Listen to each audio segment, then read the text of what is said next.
I sing a song? Sure, sing a song, as long as it's not about me pooping. Daddy pees and poops. Daddy poops on the holidays. They're going to think that you're just a scatological comedian. I know you're more than that. Daddy poops in the holidays. Daddy, oh, it's a holiday song. Okay, keep going with the holiday song. Daddy poops on the winter too. Daddy poops on summer and spring. Daddy poops everywhere. That's right, folks. Daddy poops everywhere, summer, spring, wintertime, during the holidays. Turn your great idea into reality with Squarespace. Squarespace makes it easier than ever to launch your passion project, whether you're showcasing your work, selling your products of any kind. We got beautiful templates, the ability to customize anything, and 24/7 award-winning customer support. Head to squarespace.com/improv for a free trial. When you're ready to launch, use offer code IMPROV. That's the word IMPROV, IMPROV, to save 10% off your first purchase of a website or domain.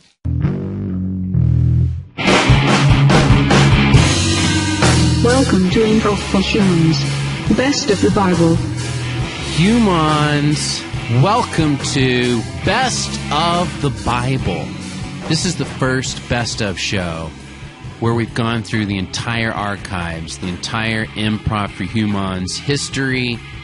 We looked at all the Bible shows, or I should say all the shows that had biblical scenes that took place in the times of Jesus. Also any scenes that take place in heaven or hell, with angels or with demons. And I also threw in a few Christmas scenes. That's right, it's all about the baby Jesus' birthday this time of year, and getting presents and spreading joy and love. So let me spread the joy and love of the best of the Bible. Improv for Humans.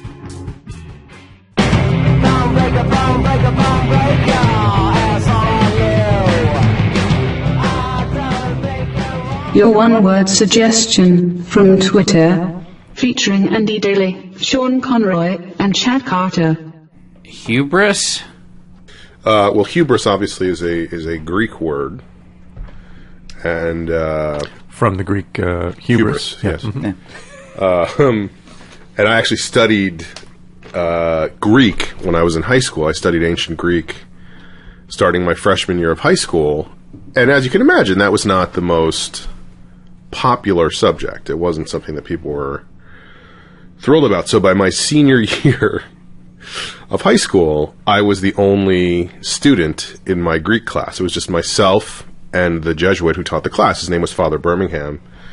So I completely cheated my way through Greek senior year. He would leave when he gave me tests. He would say, like, translate this passage from Herodotus or whatever. And then he would just leave me there, and I would whip out the English translation of the book and just, But he was an interesting guy because Father Birmingham was in the movie The Exorcist. Mm-hmm. He played the president of Georgetown University in The Exorcist, and the reason for that is because he was a technical consultant on The Exorcist, and I believe that was because he was an exorcist. Really? Yeah. Did he ever talk about that with you? You're not allowed to, if you're the exorcist, because supposedly every Jesuit community has an exorcist that lives there, and it's the person who is the least susceptible to demonic possession. Yeah, or not demonic possession, but like being manipulated by Satan.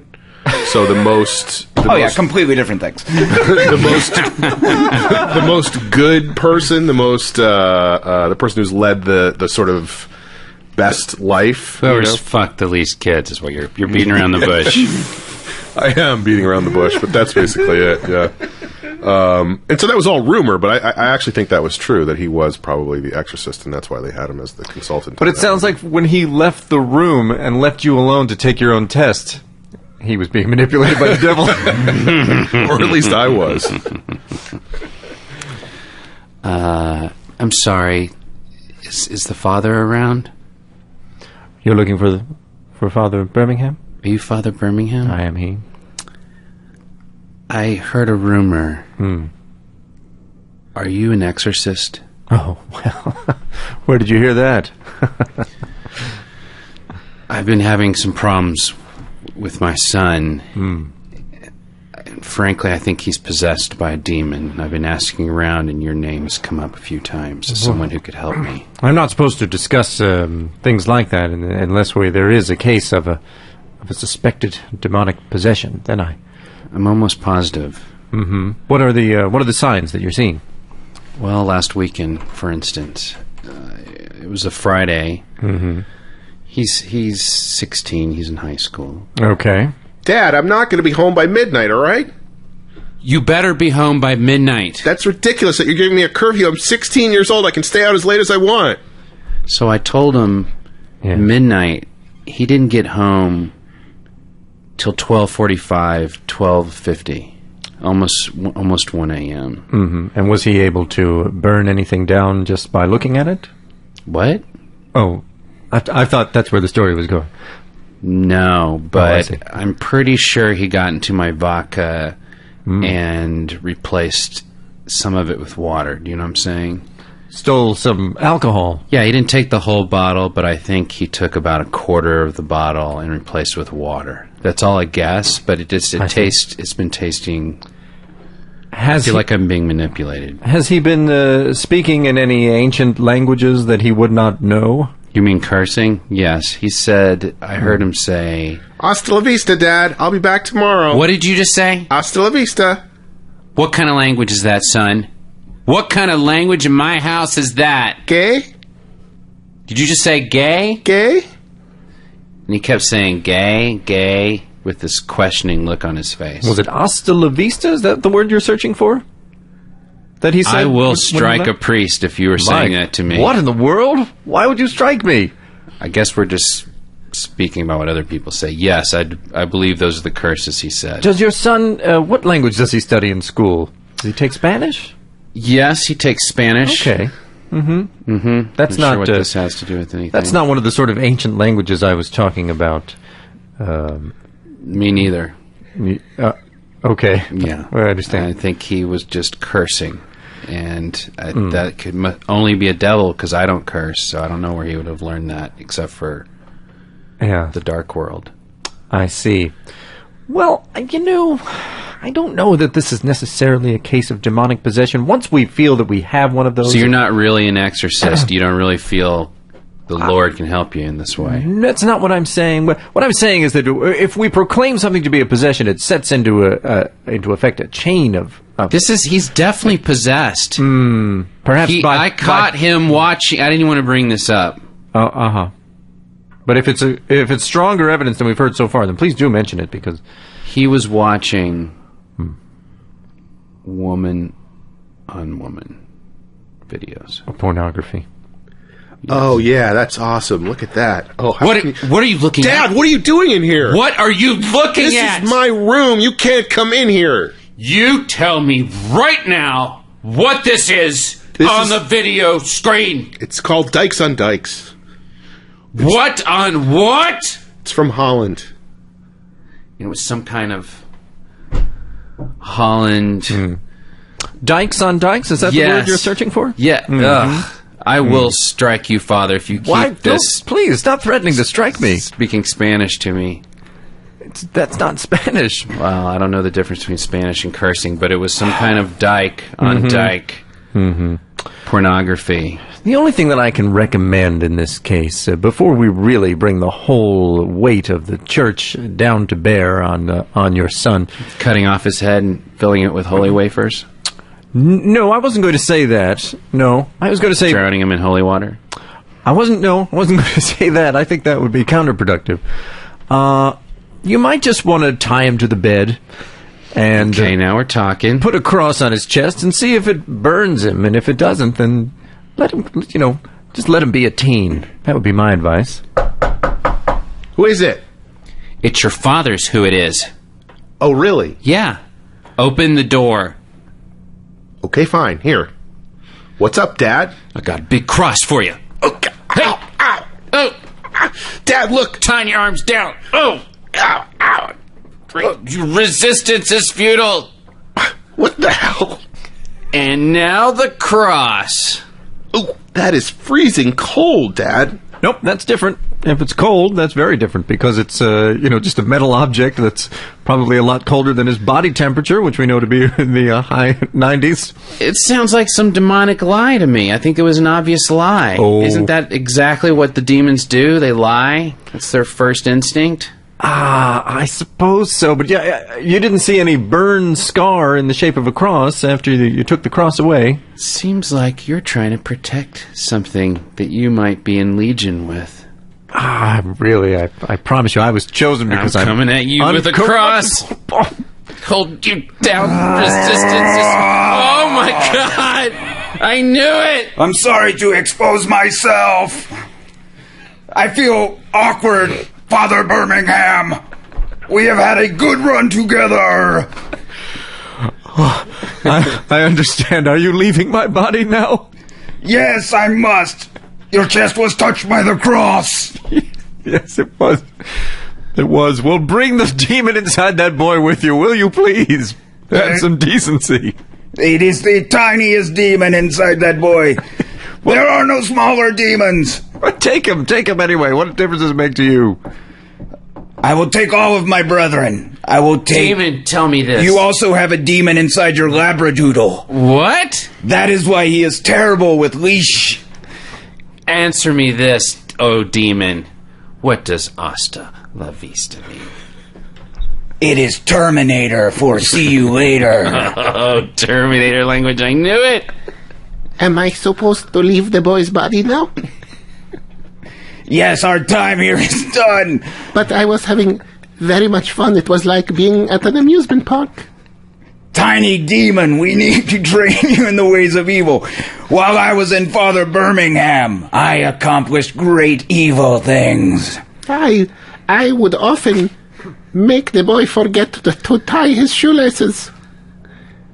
I have taken over 1 million souls to the underworld through this vessel. Yes, mainly through dirty movies and things. Sometimes we would go to the pizza parlor and unscrew the top on the Parmesan cheese and leave it very loose.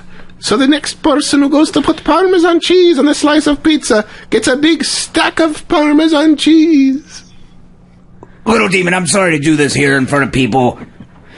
Really should be doing this back in hell in my office, but it's not working out. What? It's not working out. Are you firing me from the ranks of demonhood?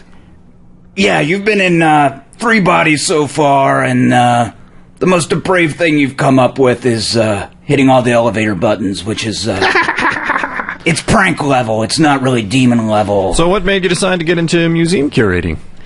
Well, it was sort of a last resort.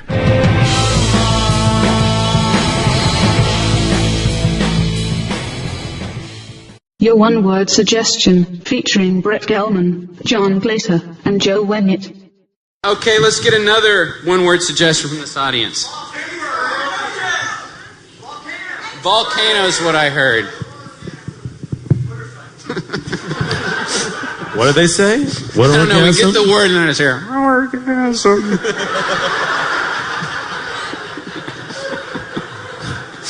It's those after suggestions. Volcano. We've all been thrown into a volcano, right? Lots of volcanoes. I don't think I've ever seen one. Well, anyone?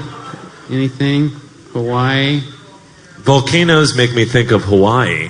Yeah, me too. Which make me think of warm tropical places like Jamaica. Do you have a Jamaica story? Yeah, I was in 6th grade. I went to Jamaica.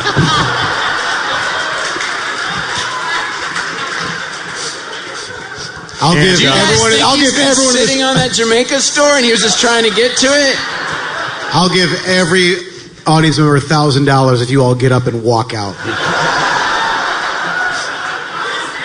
It'll bankrupt my family, and it'll be worth it. I'll contribute.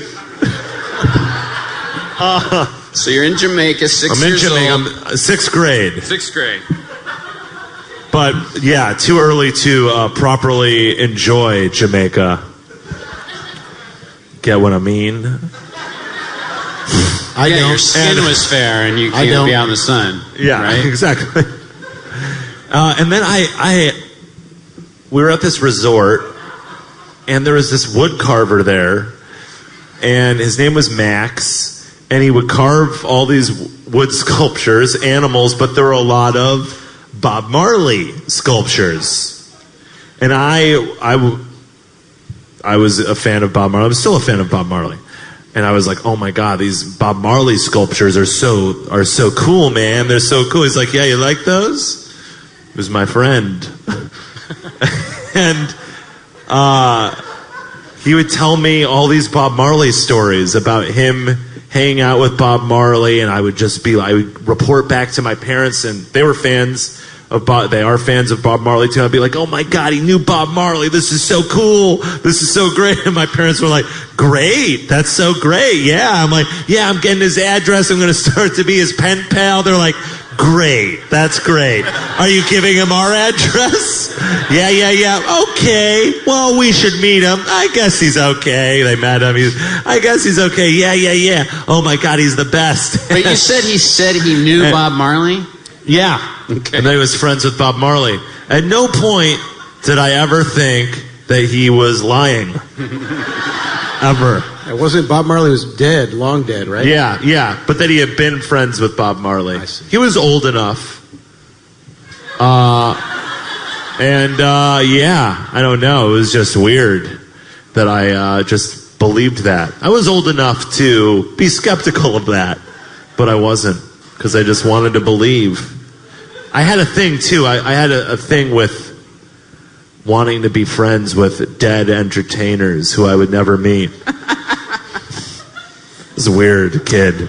Hey, kid, I noticed your crucifix there. Yeah. That's our Lord and Savior, Jesus Christ. Yeah, I know. I used to be friends with him.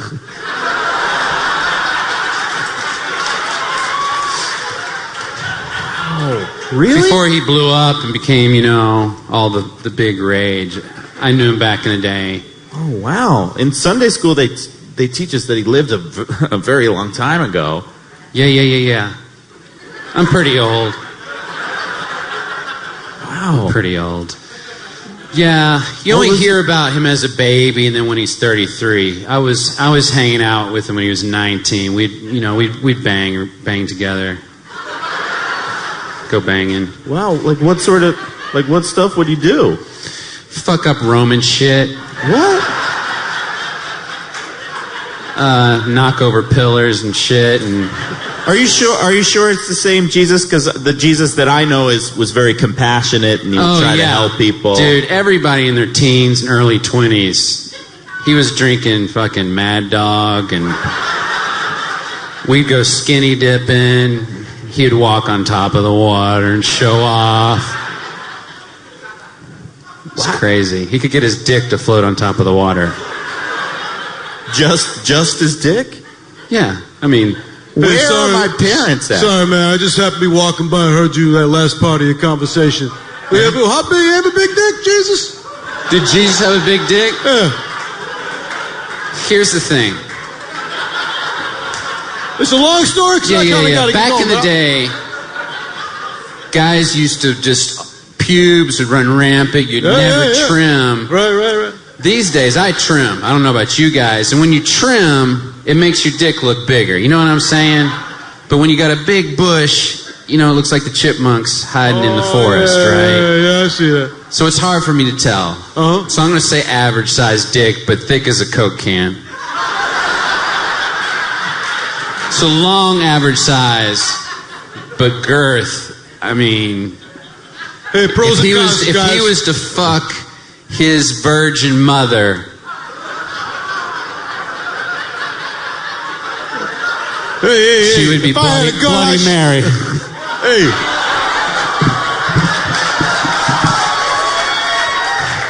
Move on. Why are these people yelling at me? Fucking crowd of people hanging out. People in an office building. Listen, man, that ain't cool. I'm going to get my buddies and we'll come back and shoot you. What? You heard me. Because I said Jesus had a girthy dick? No, the other thing. What? The thing that I will not say. About fucking his virgin mom, she becomes Bloody Mary? Yeah, I'm jumping on my moped and getting out of here. He juiced up that moped. Hey, Jed, what's wrong? You look upset. Just spit over here. What's going on? Yeah, I just heard a fucked up thing, man. What? What'd you hear? Some dude was talking to another dude, and they were talking about Jesus, and then he did I mean, look, I hate myself for saying it, but it was kind of clever, but it was like... talking about Jesus' dick, and I was curious if Jesus had a big dick, and I asked him, and I should have kept walking, but Right. If you can know that, you want to know. Sure. We're talking about a bush, and if no bush, and to make the dick look big, and I'm like, fuck it, was it big or not? He said no, but it was like a Mountain Dew bottle or something. I can't remember the detail. And then he made a joke about fucking his mom and made her Bloody Mary. All right. So I said, I'm going back to get my guys, and we're going to come back and shoot him. And I jumped on my moped, and here I am. Are you mad, or should we just not blow it off? No, I think it's not a big deal. All right. So what should we get? What do you want to do for dinner? Well, you want to have some? Oh, actually, I was thinking maybe got a few questions for that guy. Oh, come on, man! I don't give a shit. Now, let's just order some food. Look, buddy, you know that recently I was diagnosed with genital warts, right? Told you that, right? Found something on my penis. I thought it was a mole. Doctor told me it was a wart, right? Okay. Did I tell you that? No. I didn't? Well, I'm telling you now. I'm hearing it. All right. Son, I would you like me to remove that wart? Oh, my God. It's Jesus. I have come back. Your dick is tiny. Here, let me close my robe. Sorry. That fucking guy lied. David, listen, I can't be in a relationship with someone that just lives in 100% pure fantasy.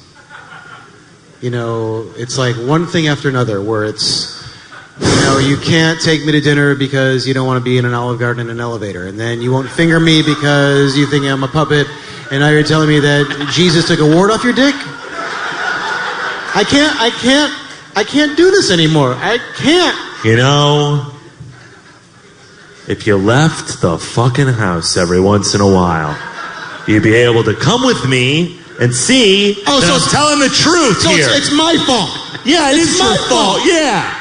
I go out because I don't want to be cooped up. Last time I checked, my house wasn't a prison. You know what you need to do? What? You need to go to iTunes and download Michael Jackson's Man in the Mirror and listen to it, and then you take a look in the mirror and think about it for a long time. I gotta do that. Because I am so mad. Well, that's good advice for everyone.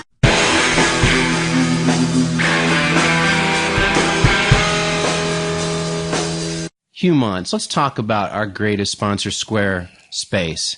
They turn your great idea into reality. Now, what happened to you yesterday, Sydney, that you would like to show on your Squarespace site? Because people put their passions, people put their ideas, what they want to share with the world. What happened yesterday that is a big deal in your life? My tooth fell out, and I like it because I got $5 from the tooth fairy. You got $5 from the tooth fairy. That's more than I think I ever got when I was a kid. I think I only got like nickels and quarters and stuff. But Mommy heard some mythology that the first tooth you lose, you get $5. So if you had a website on Squarespace, they make it easier to launch your passion project, customize anything. They got 24/7 award-winning customer support and an offer code improv to save 10% off your first purchase or a website or domain. Daddy, can it be now time to take a picture of my tooth? Okay, right now we are going to take a picture of Sydney with her tooth, hold it up, and we're going to put that on our website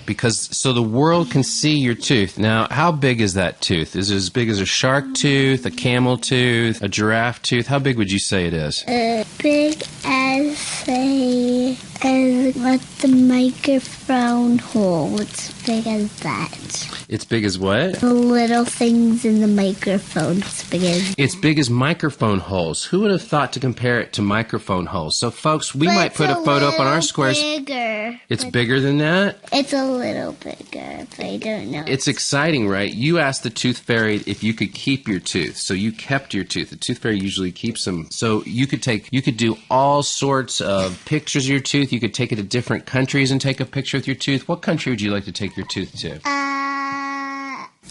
Iceland. Oh my gosh, that'd be so cool because everything is white with ice in Iceland, and so is your tooth. Do you think if you dropped it, you'd lose it? I don't know because it's in the plastic bag, and that's white also. The plastic bag's white also, so maybe if you're a tooth expert and you're traveling to Icelandic and snowy places, maybe we could design a bag to carry it in that's like purple or pink or red or something, and that way if you drop your tooth bag, you see it. And that kind of thing you can sell using your e-commerce functionality on Squarespace. That's right, you can sell whatever you are making. However big or small, everybody's doing it. You don't have to be a corporation. Squarespace.com/improv for a free trial. Use offer code improv to save 10% off your first purchase. That's squarespace.com/improv, offer code improv. Crap on YouTube. Featuring Danielle Schneider, Jeff Hiller, and Colton Dunn. Let's do another one. What's next? Jehovah's Witness. So this is made by the Jehovah's Witnesses. It's like some animated Pixar-like cartoon ad for them, right? Yeah. I have not For them? Yeah, I mean, they made. Yeah. Okay. Lovely. The beginning of Beauty and the Beast. Oh no, it's Sparlock! Caleb! We need someone to save us! Caleb! Sparlock can activate your magic, Sparlock! Hi! How was school today? Fine. Look at Sparlock's magic key! Caleb, what toy is that? It's Sparlock, the warrior wizard! Whoa, a warrior wizard. Yeah, my friend gave it to me.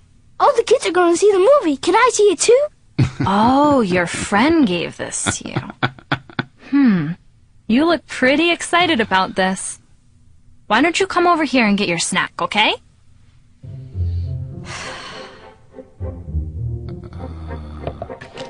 It's not good when Is friends this give you toy magical? Mm-hmm. Caleb, who likes magic? Jehovah or Satan? Satan. Right. Magic is bad. I feel like That's why Jehovah hates it. Against Jehovah's Witnesses. Do you really want to play with something that Jehovah hates? Yeah. I have Do you the remember who we exact learned same about at family hairstyle as the worship? woman in the cartoon. Who is this? Adam and Eve. Right. Did they obey Jehovah? No, they disobeyed Jehovah. And he got very sad. So what if you disobey Jehovah and play with toys he doesn't like? Do you think Jehovah will be happy or sad? I don't think he'll give a shit. Sad. Yeah. Do you want Jehovah to be sad? No! I don't want Jehovah to be sad with me. No, I don't want Jehovah to be sad with you either. So what do you think you should do with this toy? Run away.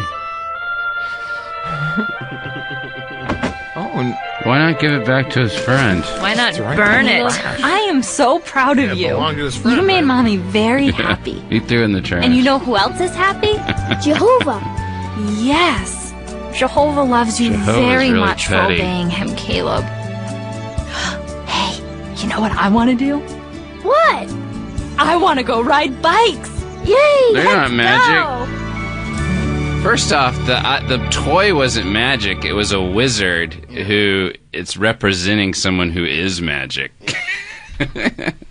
I feel like it was like, if I were a Jehovah's Witness and I saw that, I would be like, wow, that's the wrong advertising campaign. It makes us seem like real assholes. Yeah, it's child abuse. It's like him throwing it in the trash. Yeah, and he's so sad throughout it, and it's not a great advertisement for. I feel like the person in charge of ad sales for Jehovah's Witness is not very good at his job.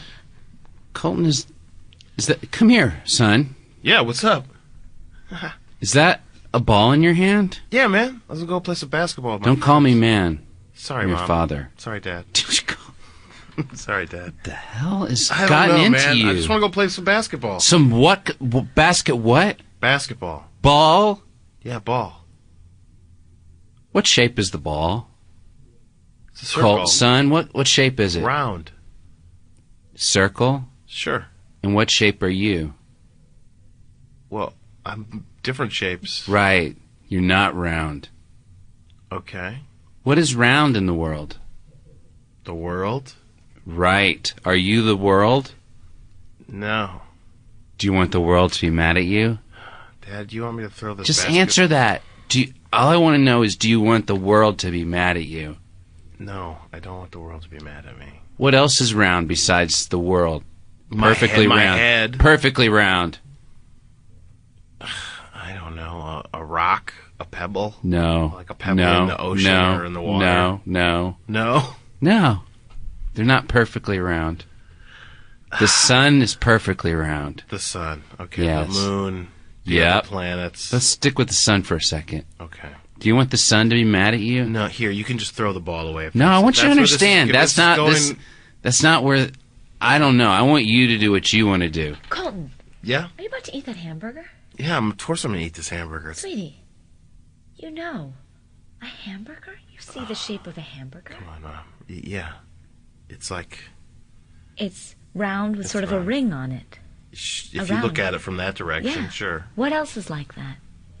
Round with a ring on it? Yeah. I don't know. A married fat woman? That's not time for humor.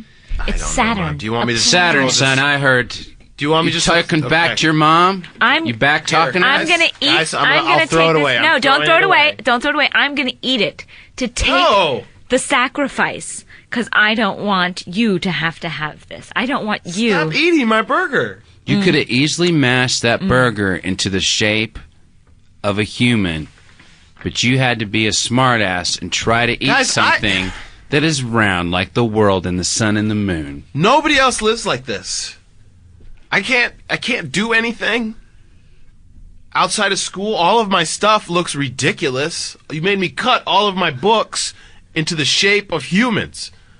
Yeah, because they were all what shape? They were rectangles, like books are. Are you rectangular? No! I'm not. Do you want books to be mad at you? I don't. Books don't... Do you know how long books have been around? Books don't have emotions.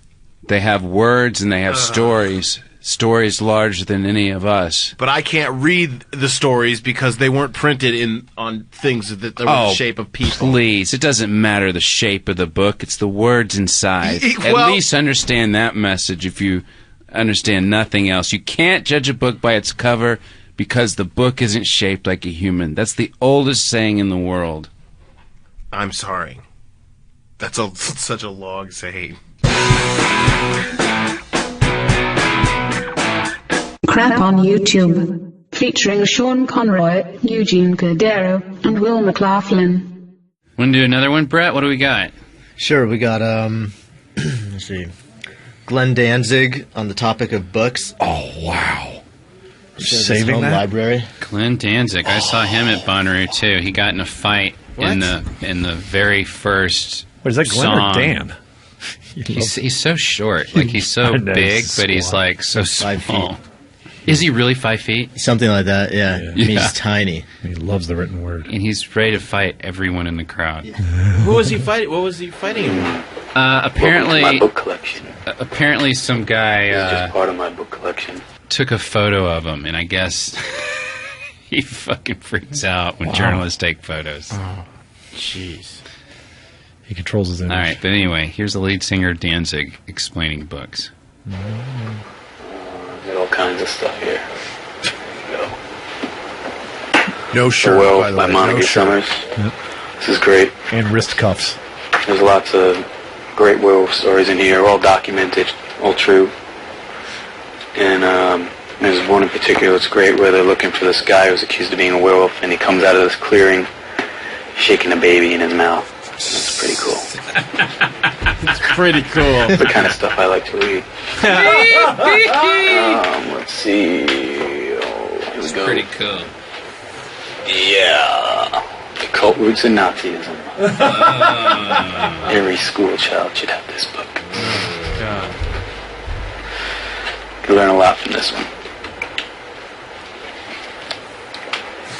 Alright, what else do we got here? There's just various books on death, What is going on anthropology of evil, different societies' views of evil, what their conception of evil is. Something don't even have evil. Here we go. This one's the Lost Books of the Bible. There's also forgotten books of Eden, but the Lost Books of the Bible He's lucky he got tells all you of a lot of that. stuff that they omitted from the Bible. Oh. All original chapters of the Bible, which were excised. How'd he get that? Let's see, there's a chapter in here. Here's a chapter. Here's Here a we go. chapter. You gonna read? He's told you about Jesus' childhood. Stuff that I guess most churches wouldn't want you to know about. Just doesn't fit in with their ideology of Christ. And let me see. There's one passage in here where Jesus... Jesus, what are you doing in there? You've been in the bathroom for an hour. Hey, nothing. Don't worry about it. Don't talk to me that way. Just because it's not my sperm that created you doesn't give you the right to talk back to me, young man. You open that door right now. It's just me time, okay? I'm gonna open... Oh, my God. Get that out of your hand, Jesus. Come Look on. at you. You got splooge all over your knees. Just get out of here. Clean yourself up. Look at you. What were you thinking about when you did that? I said get out of here, Joe. Joseph, you do not call me Joe. Joe. I'm not your stepdad. I'm your real dad. You're not my real dad. I am or your my real stepdad. dad. I am. I want you out in the kitchen in 5 minutes, all cleaned up, and you wash those dishes. Stop working on that crappy birdhouse. Joseph, take it easy on the boy. Mary, don't undercut my authority again. Just leave him alone. All right, I'm going to go cool off. Joe. Thanks, Mom. I'm so Jesus. embarrassed. You should be embarrassed, but you should also respect your Earth Father. He's not my father, all right? It's really complicated to explain, but yes, he is. He doesn't even look like me. Even Well- close. That's because he has a beard and you don't. That's the difference? Yes. Later, we cut outside a Roman window shoppy. Hey, Jesus, we're gonna break some windows out back. What? Let's go break some Yeah, big come some on. windows. Come on, I don't know if that's the best idea, guys. What are you, scared? Oh, why you pussy all of a sudden? I'm not a pussy. Jesus is a pussy. Jesus is a pussy. All right, I'll do it. Fine. Yeah, throw the first stone. Yeah. Done. Cast it. Done. Good. What do you guys think now, huh? Holy shit, he broke the stained glass. The one the whole town loved. We gotta get out of here. Here comes Joseph of Arimathea. Hey, guys. Hey, Jesus, get back here. It wasn't me. It's me, Joseph of Arimathea. I come all the way here from Arimathea. And I seen you broke in that window. No, it wasn't. It wasn't me. It was one of the other guys. I swear. I swear to God, I'll kick the shit out of you. I know you're son of God and all that crap, but you gotta behave like a good person. I'm sorry. They just pushed me into it. They called me peer pressure, smear pressure. smear presser. Yeah, you wanna go get a smear? We cut to a myrrh den.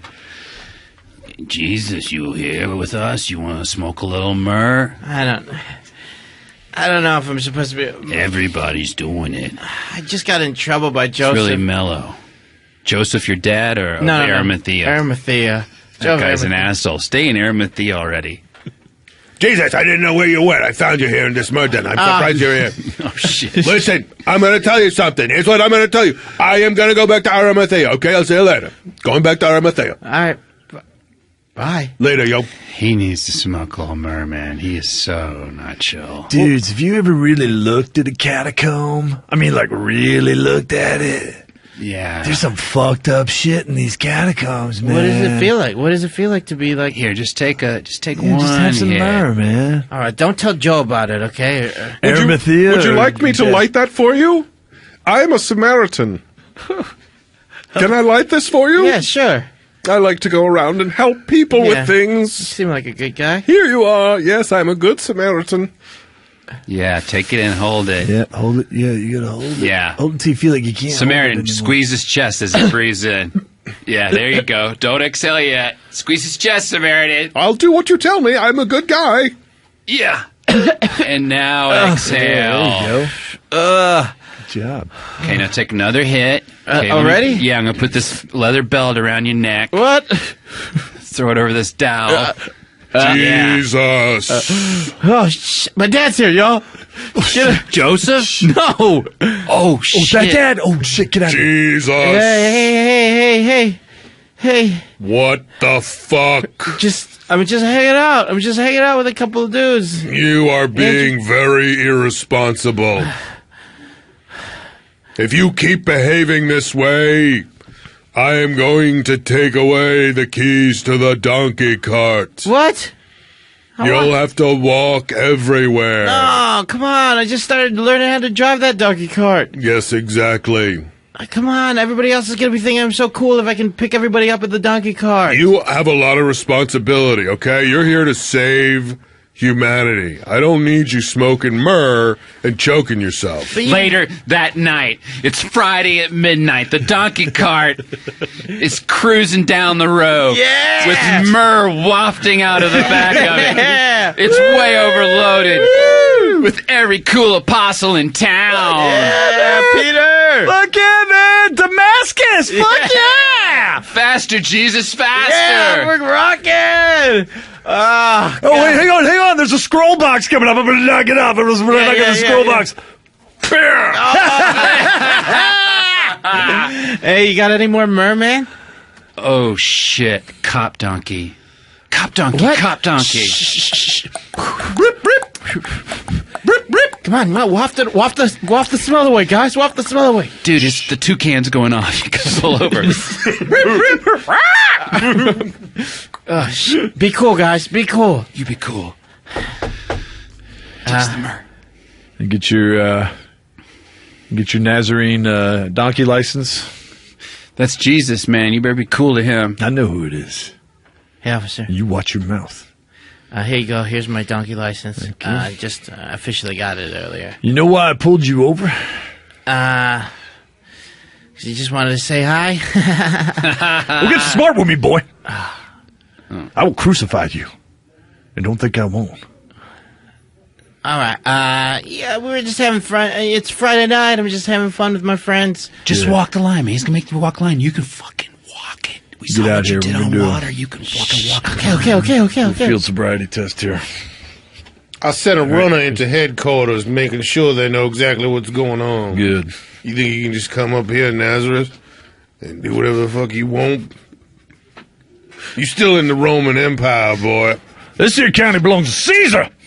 And you must render unto him what belongs to Caesar. That's Buford T. Roman justice. All right, I'll walk the line. I swear I'm sober. I'm sober. You walk it straight, boy. Yeah, I'll walk it straight. I'll walk above it. I'll walk whatever you want. Yeah, that's Jesus. He is walking above it. Oh, cool, man. That's sorcery. Boy, you practicing sorcery? No, sir. I'm just living the faith. You know, I'm just living life. It's true what they say about you, boy? What do they say about me? That I'm a nice kid and I should get. He's king of the Jews. It's true. He's our friend. He's king of the Jews. Come on. I heard someone say you could turn water into wine. You wouldn't happen to have any of that wine here in this donkey, would you? No. We don't carry any wine with us, officer. We're just Turn it back into we're just water, hanging kid. out. We're Just just turn it hanging out. back Look. into water. Oh, ho, looky here. Look what we got. What is it? This here looks like a goat skin full of wine. No, look again. Fuck, man, we're gonna get busted. You gotta kill him with lightning bolts now. Look We're gonna get in again. trouble. You gotta kill him with lightning bolts, man. Be cool, Jesus. Oh, cool, you blasted their heads off with lightning bolts. Let's get the fuck out of here.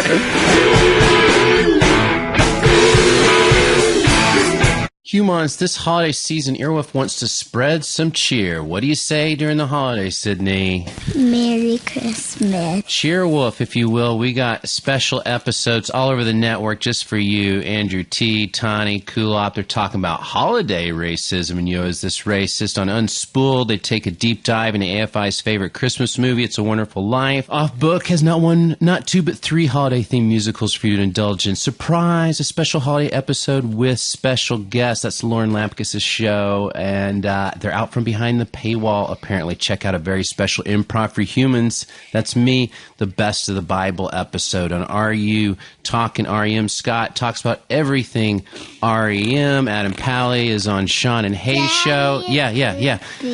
Well, happy holidays, happy listening, and a merry Cheerwolf to all. What is Bothering You? Featuring Casey Wilson, Betsy Sodero, Sean Conroy, and Chad Carter. All right, folks, I have to read what I'm upset about now. I tried to get this woman on the show. I almost wonder if before I tell you who it is, I should read her response to why she won't be on the show. All right, so the Del Close Marathon just happened. I just called this woman a coward. Maybe she responded. Sure. This is her response before I tell you who she is. Talk to me. No, coward. She said, "No, holy hell, you people are insane. Worse than Muslims, and that's really saying something." Oh my God! And this is the improv community, right? That is worse than Muslims. Yeah. Well, people don't know what I'm talking about yet. Yeah. And she says, "For fun." Oh fuck! Where did my thing just go? For funny people, you really need to lighten up and grow thicker skins and get lives. Thanks for proving my point, though. All the improv people I've known in Toronto are exactly the same. Insular, touchy, angry, and humorless. All right, so this woman is a conservative talk show host, and she wrote an article about the Del Close Marathon. Let me read it here. Del Close Marathon is the Coachella of comedy. The 15th annual blend of performance and partying recently wrapped after 56 consecutive hours of long-form improv.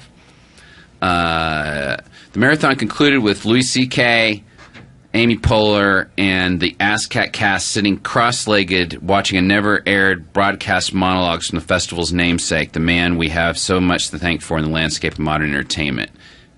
She's quoting another article, and then she goes, "Yeah, about that. I'm a bit of a comedy nerd. Most girls stuck pictures of Bay City rollers on their high school lockers. I did. Mine, that's going way back, boy. Yes. Mine had Woody Allen." Okay, so she's a Woody Allen fan.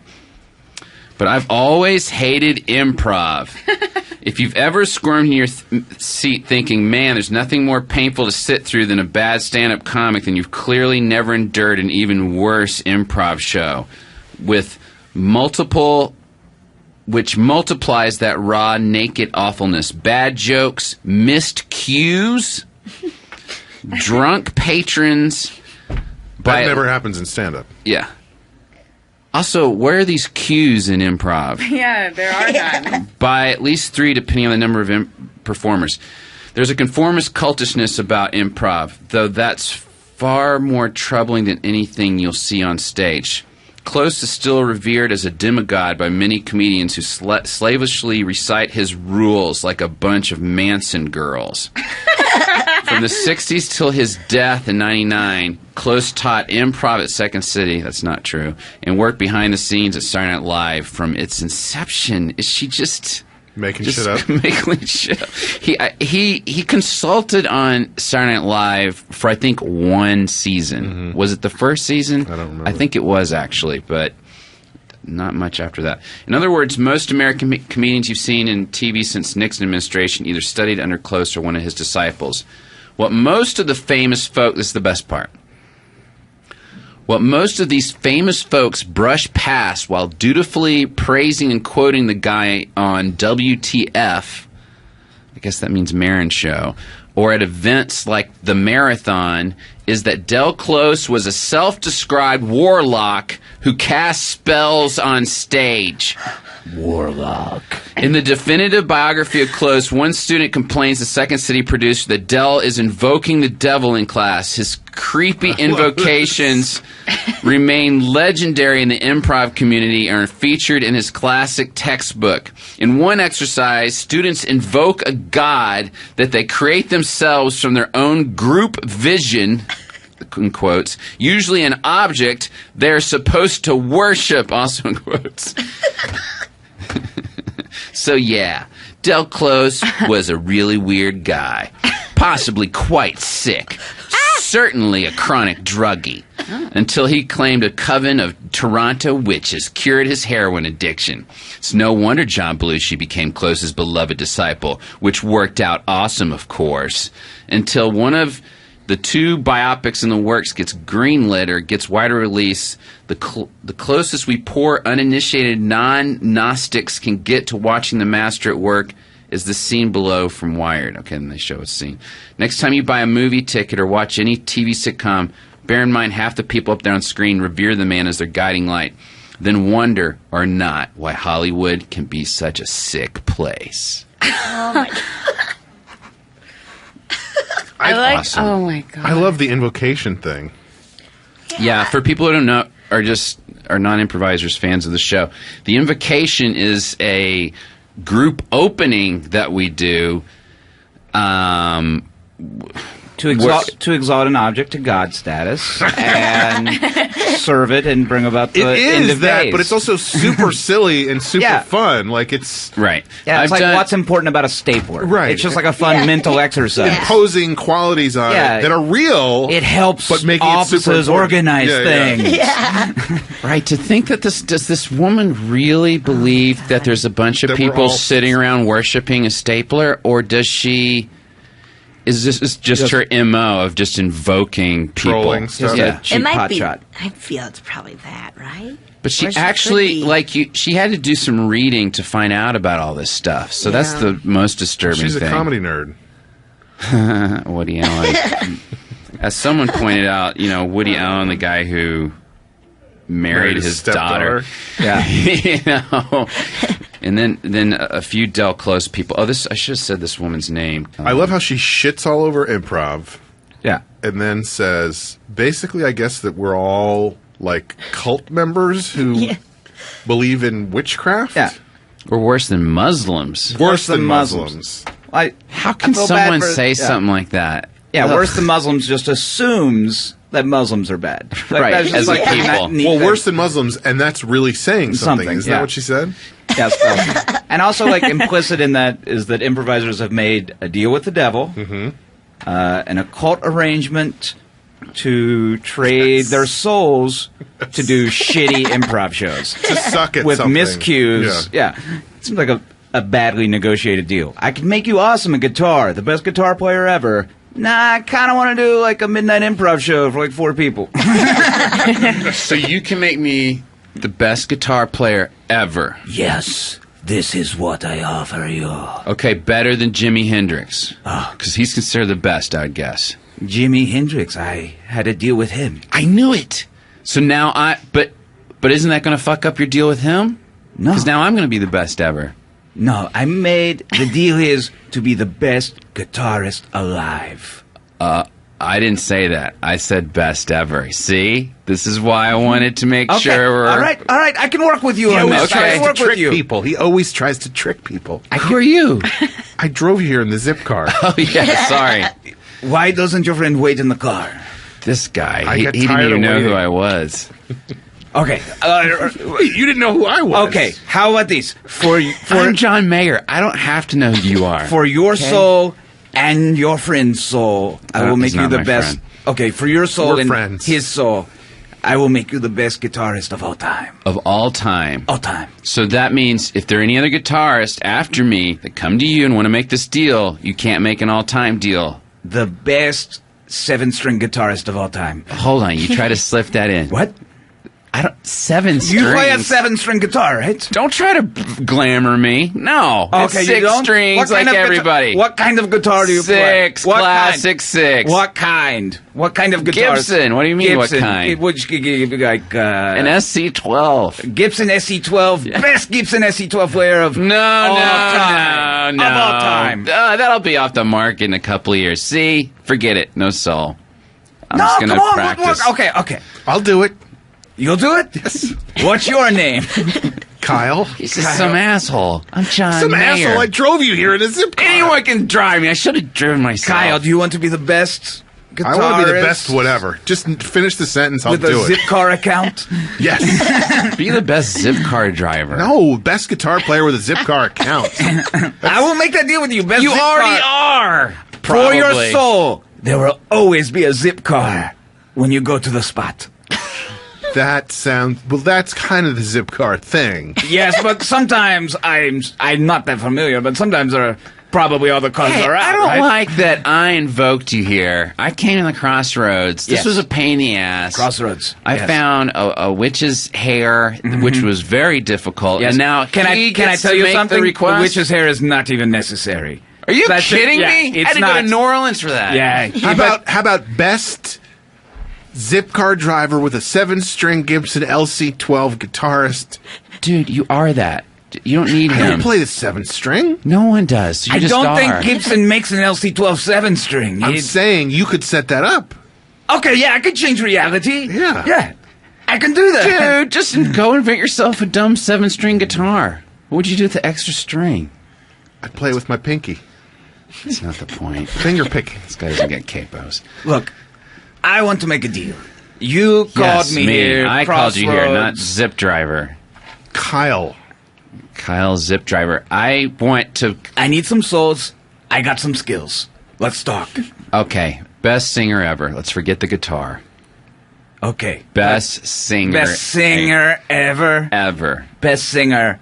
Oh, singing Of all time. Singing is a pretty broad. You can do a lot of. There's a lot. There's standards. There's opera. Are you saying I have to pick a genre? I think it'll help. Like to. I see what's happened. You've already given this away. No. Who did you give it to? No, I did. Freddie Mercury? Best It's Freddie, wasn't it? No, Freddie Mercury was best rock opera singer. Oh, you did so narrow him specific. down. Yes, I narrowed him down. Best singer of all time was before recorded media. It was it? Yeah, it was this guy. No one even knows him? It was the guy Steve in Greece. I was wondering where the original. So he wasn't Steve came Greek. from. No, He just lived there. yeah, he was from Spain. All right, I'll narrow it down. Who does? You got love songs? Best love song singer ever. Can I do that? Best love song singer already. Yeah, I Best could love take song- that. Who has that? Weirdly enough, it's Weird Al Yankovic. What? He doesn't use it. I was like, why did we make this deal? He's like, the best parody song I singer know. ever. He went his own way after the deal. I was like, this guy. You didn't even give him the parody I did power? not give He him the just parody earned that. power. He lost his soul based on something he didn't even cash in? Yes. Well, give it to me then. I want love songs. He could kill a woman with a love song. Break her heart. I know. I'd like the parody song, Power, and then I'll trade with him. Does that work? Well, you would have Best to. You would parody have to song. also get the power to trade powers, which is its own power. That I could sounds give like you. bullshit. How about Kyle? That's what he brings You to the could give me table. your soul, and I will enable you to trade soul powers with anyone else. All you have to do is touch dicks. Okay, see, it always comes down. I would do that. I bet you would. I bet I would. I'll make that bet. I'll take that bet. You know what? Forget the singing guitar. How about the only rocker who's both a stand-up comedian and a singer? But he has to do racist jokes. I don't even care. Sure, if you have to throw that in, sure. Okay, fine. Just- Deal. All Deal. right, deal. You're the best racist stand-up comedian rocker.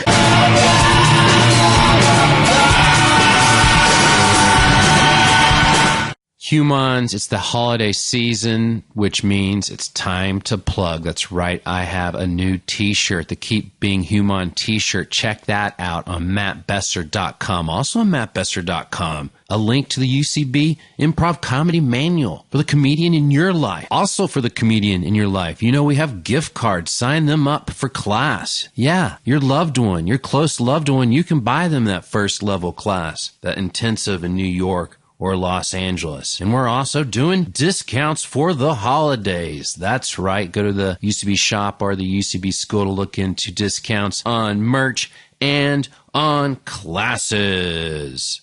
Let's talk some more about that. Featuring Chris Gefford, Owen Burke, and Seth Morris.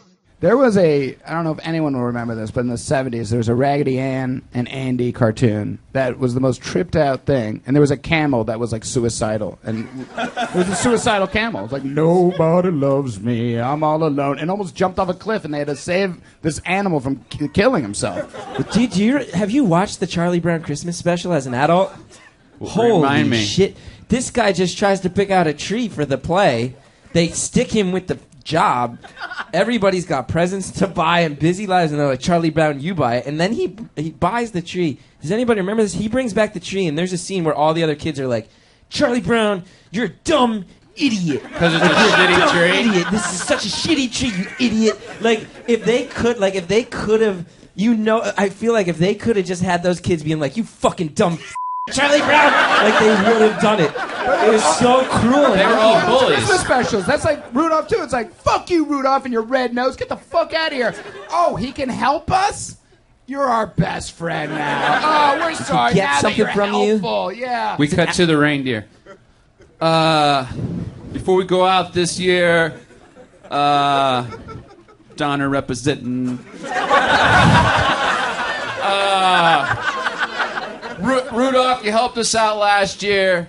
Yeah. Big ups, bro. Big ups. That was so good. So good. Thank you. Rudolph. Thanks, guys. This year it's clear, no fog, so we don't need your freaky nose out there. Wait, what? I thought I was leading the charge. I'm now that we're all friends because I helped out. It's clear weather. We don't want people looking up and seeing some freako in front of all the cool reindeer. Does anyone talk to Santa about this? It's like I just feel like Santa should be. Oh, the you one gonna to make narc this. us out to Santa? Oh.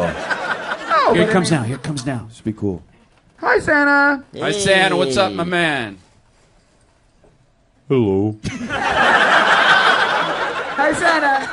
We're gearing up for the big sleigh ride. Oh, I've been yawning for a long time.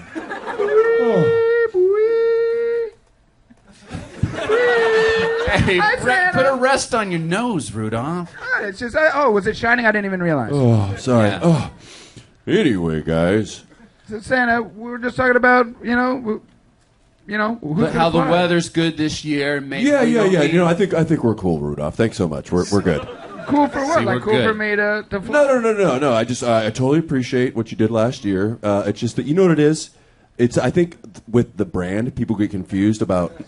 It's Santa Claus and the reindeer. It's not Rudolph and then this guy driving a sled. It's But it's Santa. it just gets confusing. For how kids are, they just get confused. So thanks so much. Thanks so much. But there's enough of success to go around that. You know what would be people cool is if you stayed here, because sometimes when I get home I can't find the porch. So if you stayed by the porch and I just knew to go there, that would be so tight. You know what? That's not cool, guys. We cut to Rudolph trying to get a job in the big city. Okay, I'm looking at your resume. See that you're good at cutting through fog. I cut through fog because my nose is so bright, Mm-hmm. and then all the reindeer love me. And Okay. Now, how do you think the glowing nose will help you in retail?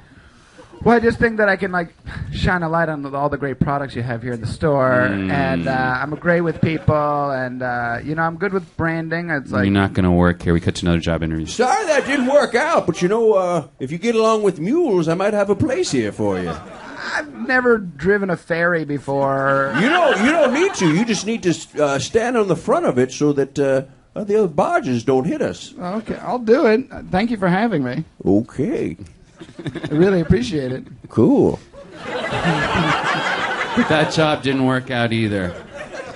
I looked at your resume and I'm sorry, I meant to shave before I came here. gotta say, See his beard's glowing too. I was actually thinking of it. I was actually considering it. You know, we need more diversity in the workplace here, and then you showed up so disheveled and not ready to go. No, I'm good. I'm good. Are you sure? Yeah. It's yeah. I have a headache a little, but I'm good. Because we really could. You know, I want to make sure we're really doing the right thing over here. I mean, we are cocaine dealers, and I want to do it the right way. I want to do it the right way. Doctor. Yeah, I've looked at your X-rays, Rudolph. You have Crohn's disease in your nose. Oh no! Your nose is eating itself out, and that's what's been causing the glowing red. So even though it's been a benefit to you, your red nose is killing you. Can we cut it? It isn't a benefit to me. It was a benefit to me one night. One night. I've been shunned before that night. I was used and abused, and then I've been shunned since. Cut it off. Cut off my nose.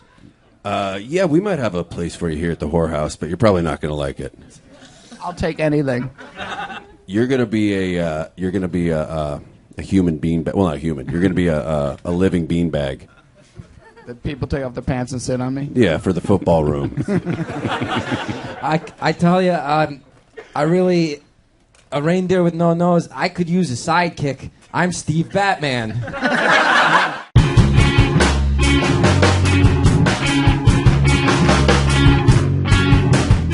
Let's listen to another song featuring Drag the River, Tim Meadows, John Gabris, and Seth Morris. I think this is just one of yours, though, John. Or Jessica's Suicide. Is that? Can we play that one? Yeah.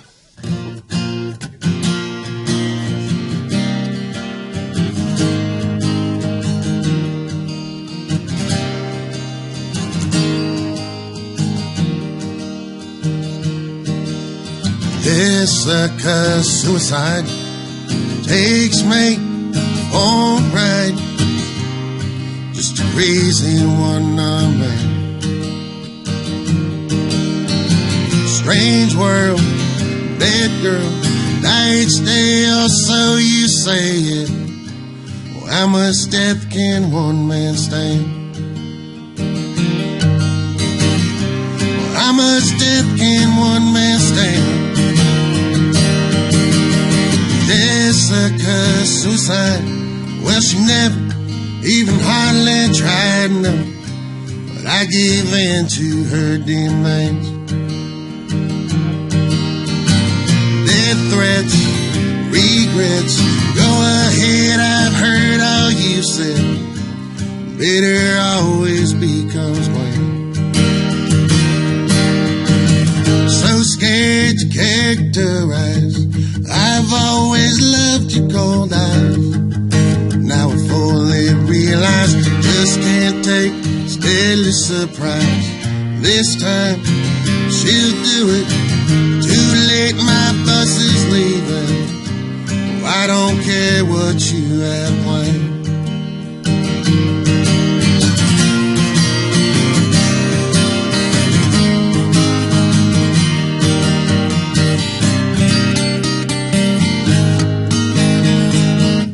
Something like that. That's the first song I ever wrote. Yeah? Mm-hmm. That's crazy. So it's like ever in your life? That's like 17-year-old job. Wow. Me and my friend Steve Garcia wrote that. So many of you guys. An episode, or no, during the commercials of the Mary Tyler Moore Show. Long commercials. Where the clown died? Oh, with the can? Yeah. I remember that. Yeah.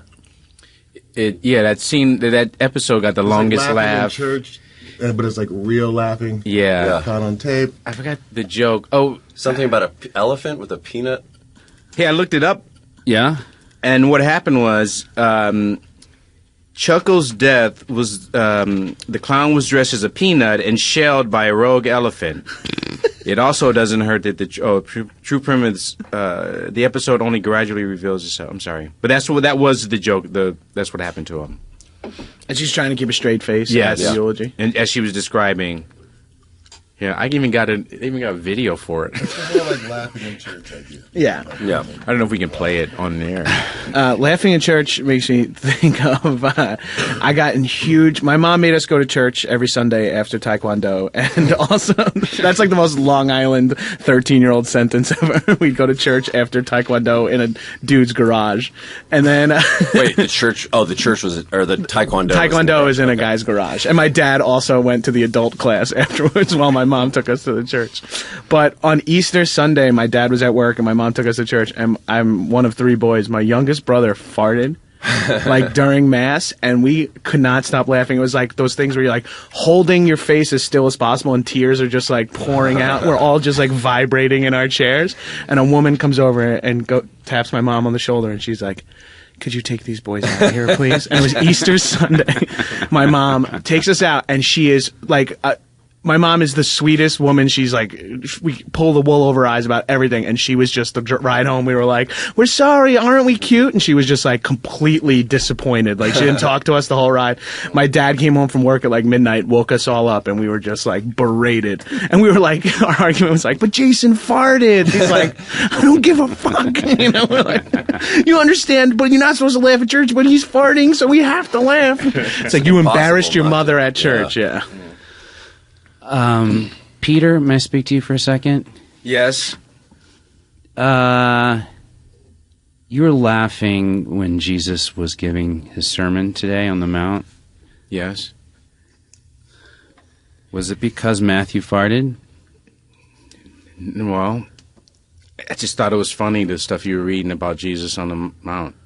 Hey, I'm sorry. I don't want to get too busted. Listen, I could help but fart. You know, and I was holding it, and then the more I was holding it, I was like, "You better not," and it just became a thing in my head. And you farted while Jesus was speaking? That wasn't part of it, but I locked eyes with this knucklehead, and we were looking at each other, and I had that look like, "Don't, you better not." And he started laughing, and I started laughing, you know. And then I farted when I started laughing because I was holding it back. Oh, man. You know fart humor is of the devil. Yeah. Anyone who laughs at farts or someone falling down, they're being motivated by the devil. In my defense, it was a really funny fart. It's not how I usually fart, because he knows how I usually... We have this inside joke about squeakers, you know, like a little... like that, you know? I don't do them because, I don't know, I guess I'm from the Highland Desert, and we're whooshers, you know? But I did it. Guys, Jesus wants to speak to you. Okay. He's mad. You ruined... That was his big sermon. And you disrupted it. Well, I think... So I just suggest an apology is due. Okay. I'm glad to see you came here, my sons. Yeah. Is there anything you want to tell me? Well, first of all, I want to say that the opener, like when you started talking, it was really great. Was I was in there, focused, watching you. It's a great opening. Thank you. Yeah, I liked it too. I heard people in the crowd being like, this guy's good, you know? Yeah. Like, that's unsolicited, you know? Oh. Like when you went free sex, now that I have your attention, I'm going to start talking. Yeah. That was sweet, Jesus. Hook 'em early, you know? Yeah. I don't get a lot of feedback, so this is nice. No, it's good. But were you guys really laughing for that long? And by the way, free sex, he was joking. No one put that in any of your books. Yeah.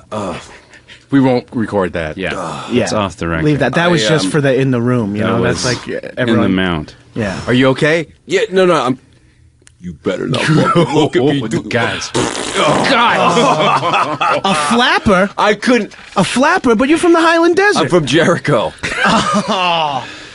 Guys. I'm so sorry. I'm so sorry. Son of God. Dude, I was pounding hummus. I had this whole thing. I had to work late. I wasn't able to eat all day. I had like 4 almonds in the morning. Damn it. I'm sorry. Matthew. I'm so sorry. Matthew, that was an honorable attempt at holding it in, and I understand what you were going through, your struggles, your trials, your tribulations. I don't know what it is. I feel he gets more compliments than I do, and I never fart. I'm sorry, I'm talking right now. God damn it. Moses. No, it's just this thing takes over me. I don't know. I mean, look, if anyone understands, maybe I need an exorcism or something, man. I got this demon inside. I'm sorry, it's funny. Now, I can't don't joke about having demons inside. That's not a funny joke. I started thinking of like this poop demon and whatever, you know. Look, Jesus, why don't you just go ahead and forgive us, because you know you're going to, and let us get on with our day, huh? Yeah. What? That was a flippant way to speak to me. See? Can you please stay out of this? I didn't know it was sweet. Hey, I'm talking. Yes, I forgive you, my sons. All right, hey, let's go. Yeah. This guy's cool, man.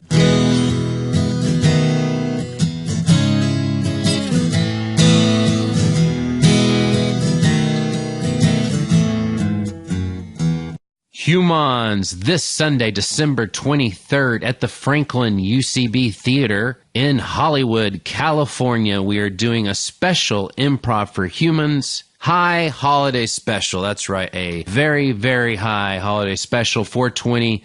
Come early. So far, I got John Gimberling on board, Gavin Spieler, some of our 420 favorites. Humans, get tickets now at the Franklin Theater in Hollywood, December 23rd. Your one-word suggestion, featuring Lauren Lapkus, Chris Gethard, and Seth Morris. Okay, let's take another section of the audience here. Yes, sir. Thank you for raising your hand. The word I won my 5th grade spelling bee on. Oh. Hieroglyphics.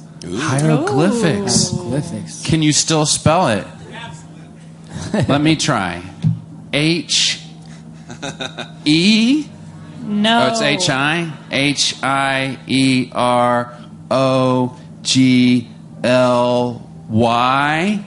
Glyph. P-H-I-C? Yes. Nice. Well, I fucked up the I-E part, though. So, hieroglyphics, drawings on walls and caves. Is that what we call that? Yeah. Are the Egyptian things on the side, those are hieroglyphics, Yeah. too? That's mainly what it is, isn't it? Oh, yeah? What, cavemen? That's not hieroglyphics? No, The those are buffalo? pictographs, I think, right? Petroglyphs. Oh, says the woman with the crazy guy. I don't believe you. Look at your boyfriend. My freshman year of college, I lived on a floor across from this guy who was really great. His name was Egyptian Mike, because he was Egyptian. And, there was this school newspaper that was like a ripoff of The Onion, but it was really crass. It was like really dumb. It was really just intentionally offensive. And I say that as a comedian who's like not easily offended. It was just not well thought out. It was really in poor taste. And Mike was like a Christian, and in Egypt, that's like a real, like your religion is an important thing. Yeah. And he took it seriously. That's tough to be a Christian in Egypt. Yeah, he was like a Coptic Christian. So he like defended it. And this newspaper put a picture of Jesus on the front page of their newspaper and had some really dumb joke.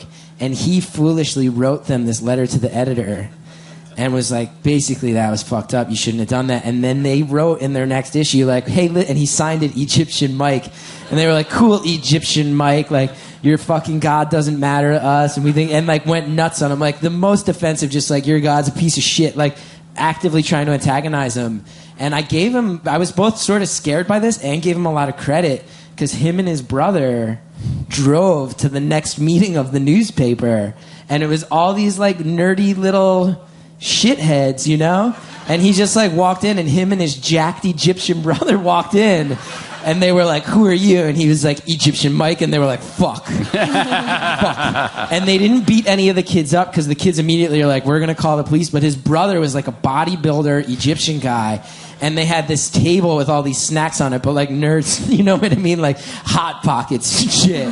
And the brother just like picked up the table like the Ultimate Warrior and threw it across the room. And they were like, stop talking shit about Jesus, and came back to our dorm and told us all about it. That sounds so biblical, too, tossing a table. Yeah. It's so Jesus-like. They went on like an actual crusade for Jesus. And of all the things to fight with, Hot Pockets is like napalm. It's a great food weapon.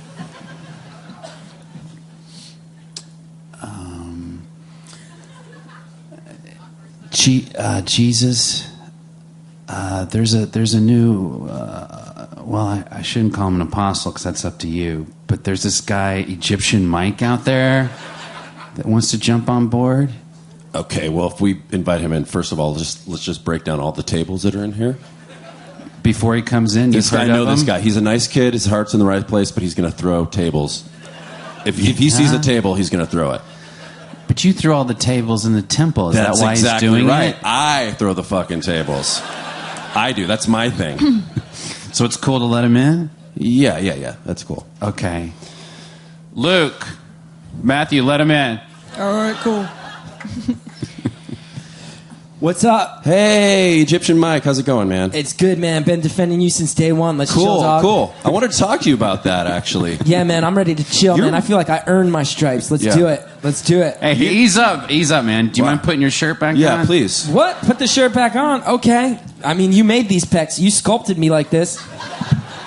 You had a little help. I'm here to help him, so... Who are you? I'm American Sarah. American Sarah? Yeah. You must be new. Yeah, I'm pretty new. Okay. Well, Mike, I wanted to talk to you. You're upsetting people. You're scaring people. That's not really the message that I want to send. I'm about love. I'm about brotherhood and unity. And I'm starting to feel like you just like to kick people's asses. Yeah, you really fucked up the farmer's market this morning. What was up with that? Well, that cheese salesman in there, man, he saw my cross, and he was like, nice cross. And I perceived it sarcastically. Yeah. So I flipped over every table in there, rubbed all the cheese in the ground.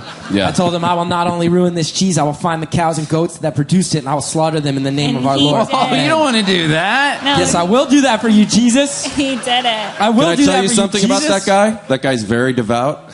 He lost his whole family in a cancer accident.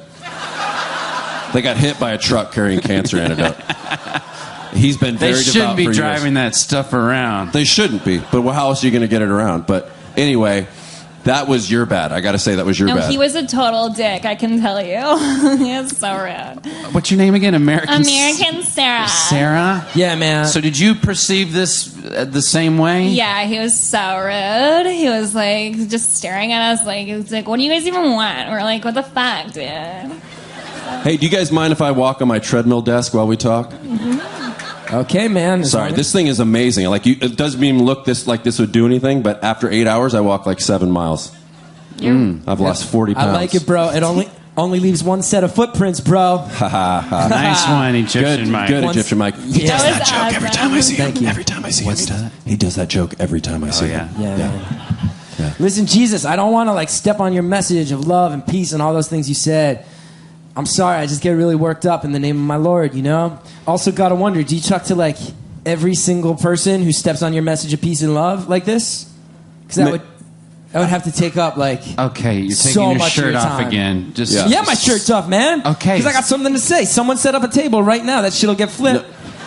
I'm setting it up. I'm setting it up. You brought your own table to flip? Yeah, I set up a poker table everywhere I go, man. It folds up. I set it up. I flip it. I get my First of all, rage I think that's tacky and impractical. You should have got, if anything, you should have got one of those plastic picnic tables that you can buy at Home Depot. It's poker tables. It's 3 weeks later, and all the apostles are setting up the Last Supper. Okay, Jesus. So we just want to get everybody on one side of the table. Did you get the? Does everybody? We have all the nameplates out. Yeah, I don't want there to be confusion. I just want to. I'm hungry. I want to. It's just the Big 12. It's just the Big 12. Okay. Great. Oh Great. shit! Egyptian Mike's here. Oh no! What up? Hey, what's up, man? Whoa, where are you going, Egyptian Mike? I came to chill, man. I brought Natty Ice. Let's party. No. This is just the upper echelon of Yeah. apostles. We gotta do some stuff today. It's a special dinner these guys are throwing in my honor. I got a big couple of days coming up. You're casting me out, man? We're like really hungry. Can Yeah, you if you don't please mind, I mean, we could. Yeah, American Sarah's got it right. We're hungry. Maybe we'll catch you. After. Yeah, right afterwards. How big do you think this table is? Seats 12 on one side. I dare you to flip It's probably like it. 5 cubits. What is that, like oak? It's about 5-6 cubits. Yeah. 5-6 cubits? Yeah. Flip it. Why are you doing? No! Hold on. Let me grab these sardines. Oh. Stop it! Not the Last Supper on the ground. That shit got flipped.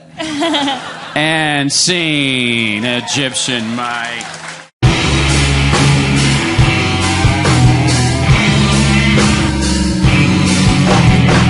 let's listen to another song, featuring Austin Lucas, John Snodgrass, Sean Conroy, John Gambling, and Gilazeri. I'll start with Somebody Loves You, because I think you asked me to play that. I'm a fan of that song. All right. It's jazzy at the beginning, I apologize. Nope, I can't play it.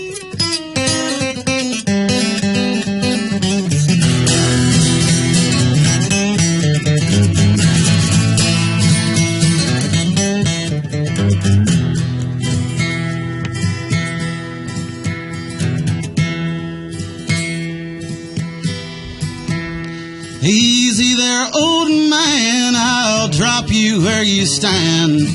You wear wings of white, but I smell your hellfire.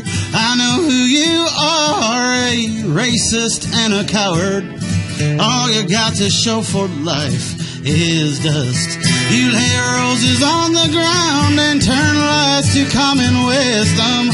You're a good man when it suits you. Yes, I know. Whatever good you've done is dwarfed by mountains made of wrong. And your Savior may forgive you, but I won't. Oh, but somebody loves you. I guess they don't know better. There's a fool for every fool. And somebody loves you. Somebody loves you. And how can it be true? A fool for every fool. Somebody loves you.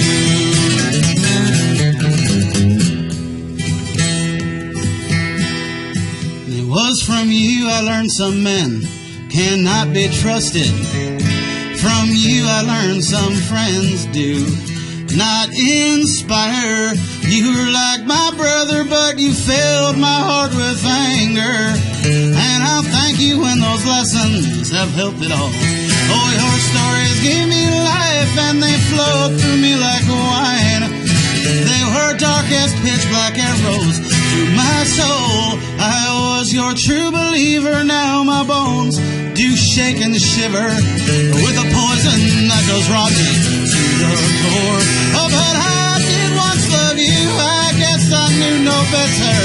I was once that fool, and I did love you. I did once love you, and how can it be true that I was once that fool, and how I did love you.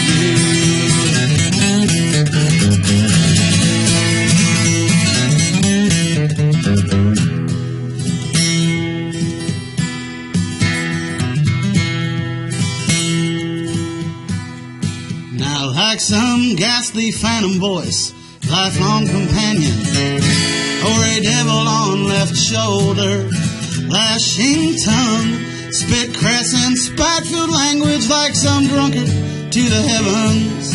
When to hell he knows his spirit is surely bound. I'll lay roses on the ground and deceive you beyond wisdom. There's a good man in the shadows, so I'm told. Whatever good I've done is dwarfed by mountains made of wrong, and that truth comes cold to blacken out the sun. Oh, but somebody loves me, I guess they don't know better. There's a fool for every fool, and somebody loves me. Somebody loves me, and how can it be true? Somebody loves me, and somebody loves you. That was great, man. Thanks. Wow. I listen to that song, I'm like, who is he talking to, man? That's some heavy shit. Guys, who do you think he's talking to in that? Dad, maybe? That's what I thought. Yeah. I thought that for a while, but he says, what is he? On my first pass, I thought, or not, there's something else that makes it like it's not his dad, though. I don't know. You were like my brother and my friend. Maybe it was that. It made me think it was a friend. So let us know. This should be a game show on MTV. Who is this about? The musician comes on, and then everyone guesses what the lyric is. Well, I'm sorry that you guessed Dad. I'm sorry for your daddy issues that made you respond that way. Not my dad. It's about a person that I knew that was a really horrible influence on me when I was younger. Yeah. About 17, 18 years old. And so I wrote about him. Was he older than you? Yeah, definitely. Yeah. And he was not a nice dude. So. Uh-huh. Yeah. You want to give us more specifics, or is it too dark? We were just in each other's pockets, played music and lived together and whatnot. And, I think that he had a really negative influence on me, and I still hear his voice. You know what I mean? It's like one of those people that got to me at a certain age that, you hear them, their words ringing in your ears forever, You said devil on the shoulder is one of your lyrics, right? Yeah, well, I mean, yeah, exactly. Yeah, because, he's like one of those really enigmatic people, or he used to be anyway. Really intelligent and capable of talking you into anything sort of people. Mm-hmm. So I think that if, he could. So you killed that guy at the railroad track and you regretted that moment? It was not at the railroad. Wait, hold on. Yeah, I'm sure it was him. That's who it was. Yeah, he was just the guy in my life that I wish I'd never let inside, Uh-huh. Hey. Yeah. Hey. I'm a devil on your shoulder. Look over here. I'm in your ear. Oh, my gosh. I'm a little devil on your shoulder. This makes me really uncomfortable. Shouldn't there be an angel on the other side? Believe me, that's what I wanted to talk to you about. The angel always shows up later, though. Okay. They always wait for me to say something, I haven't told you what you should do yet. Well, hey, what's up? What's going on here? Oh, there you are. Thank goodness you showed up. Am I late or what? What's up, Oh, God. I haven't even... come on now. What? I'm a fucking devil. What do you want me to say? I think you just need to be a little bit more appropriate in your language. Oh, it is appropriate for me. What are you doing here? I haven't even attempted him yet. Well, I was just hanging out, and I just felt like coming by. I'm taking it easy. Sean. Yes. Sean. Yes. I need you to blow this up big on poster board. Can you do that for me? Yes, not a problem. I told you to do this yesterday. You haven't done it yet. I'm sorry. I've been distracted. I need this blown up. We need to hang this sign on the wall. I have an idea. That's fine, Senator. That's fine. The senator can't hear me right now. I have an idea. Okay. A mischievous idea. Okay. He wants you to blow it up? Yes. Blow it up like 3 inches bigger than he wanted to blow it up to. I feel like that would be rude. Come on, I would 3 or 4 inches. Just do what he wants. Or don't, I don't know. Sean. Yes, Senator. Here's the poster board. Yes. Here's the copy. Okay. I don't have a lot of confidence because after I tell you to do this, you just stand there, you sort of stare off into space. I'm very distracted. I apologize, Senator. I'll try to be more focused, and I'll take care of what you want me to do. Take this poster board. Yes. Take this copy. Yes. Blow it up onto the poster board. Yes. That's all I need you to do. Oh, consider what it an done. Asshole. Can you believe the way he's treating you? You should make it like 5 inches bigger. 5 inches He bigger. seemed pretty reasonable 5 or 6 to me. inches. Seemed pretty reasonable. I thought the angel was supposed to tell me to do good things instead of being so laissez-faire. I don't know. Maybe. You seem so laid back. I'm a little tired. Okay, well, I guess I'll listen to the devil and just blow it up 5 inches. Listen, ignore what I said earlier. What? I can barely hear you. I know, I don't want him to hear the angel. Oh, okay. Well, here's the truth. The devil always wins, so I'm sick of just... So you might as well not even be here. Yeah, I might as well not. Sean. Yes, Senator. I need you to do this now. You cannot keep standing here. I'm sorry. Staring I'm off into so space. sorry. You say you're going to do it. You're just standing here. You've Honestly, been I'm standing here for an agonizing hour. internally, but I will take care of it. Kill the angel. What? Kill the angel. Forget the poster board idea. Just kill the angel. Just do it. What? Oh, you heard me? I heard you. You're depressing to work with, frankly. Really? Yeah, it's hard to play off of you. Well, I don't... There's no black and white with you. I don't know it's true. who's He's evil, very- who's yeah. good. It's too abstract. There's a lot of push and no pull. Yeah, I need competition. Okay, all right. You're like playing a high school team. Do what the senator asked. Just do it. That's all you got? That's not really that strong of an Look, opposition. I'm going to lose anyway. Kill him. Just smash him. This makes me uncomfortable, but... Sean, please. Senator, yes. Please put this up on poster board. We're behind in the polling. I know. I need to win this re-election. I know. I need this poster. I don't know that this poster is going to make that much of a difference. I shouldn't even have to be talking to you. I know. I don't know why you keep coming back to tell me to blow up the poster when you could be out there making speeches, shaking hands, kissing babies, all that stuff. Well, You've been told to make this poster. Yes. It hasn't worked. I thought, let me go down there and tell him myself. Yes. Maybe he'll Kill make the him. poster. Just kill him. Forget the poster. Yeah, I would idea. kill Just this his guy. I senator. would definitely kill this I'm guy. overwhelmed. Wait. Don't kill him then. Why, is he evil? Well, he seems like an asshole. I don't know. Don't kill him. Help him. Okay. Make the poster the way I'm you going to wanted make the it. poster the way you want. No, you Senator. kill Oh, this guy. thank you. This guy's annoying the shit out of me. You're annoying the shit out of me. You're annoying the shit out of me. You are no angel. You keep flip-flopping over here. You're the one I'm flip-flopping because of you. Sean, Yes. are you going to go make this poster? Sorry, I'm so caught up in this fight. I can't. What fight? Kill the devil. You kill that devil. Who, me or the senator? No, both of them. You kill the devil and then you kill that senator. They're annoying the shit out of us, aren't I they? have no moral compass. Oh, I'm sorry I said that out loud, Senator. Oh, shit, he really did it. You had a gun. Oh, I didn't really mean you to do that. That's very good. You had a gun with a potato silencer this whole time? I always carry a potato silencer. Sean, I'm the real devil. You listen to the wrong person. Oh, no. 3 days earlier at Trader Joe's. Okay, and another bag of potatoes. Yes. You seem to buy a lot of potatoes. Are you a big potato eater kind of guy? I love French fries, homemade. Mm-hmm. Oh, Sean, hey, you shop at Trader Joe's too? Hey, Senator. Hey, I got a really exciting poster project for you.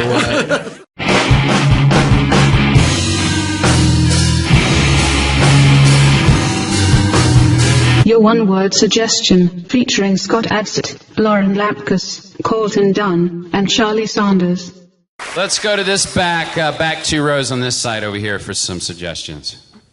Sunday. He does not have a good imagination. I like it. San Francisco. Chair. Club Verde.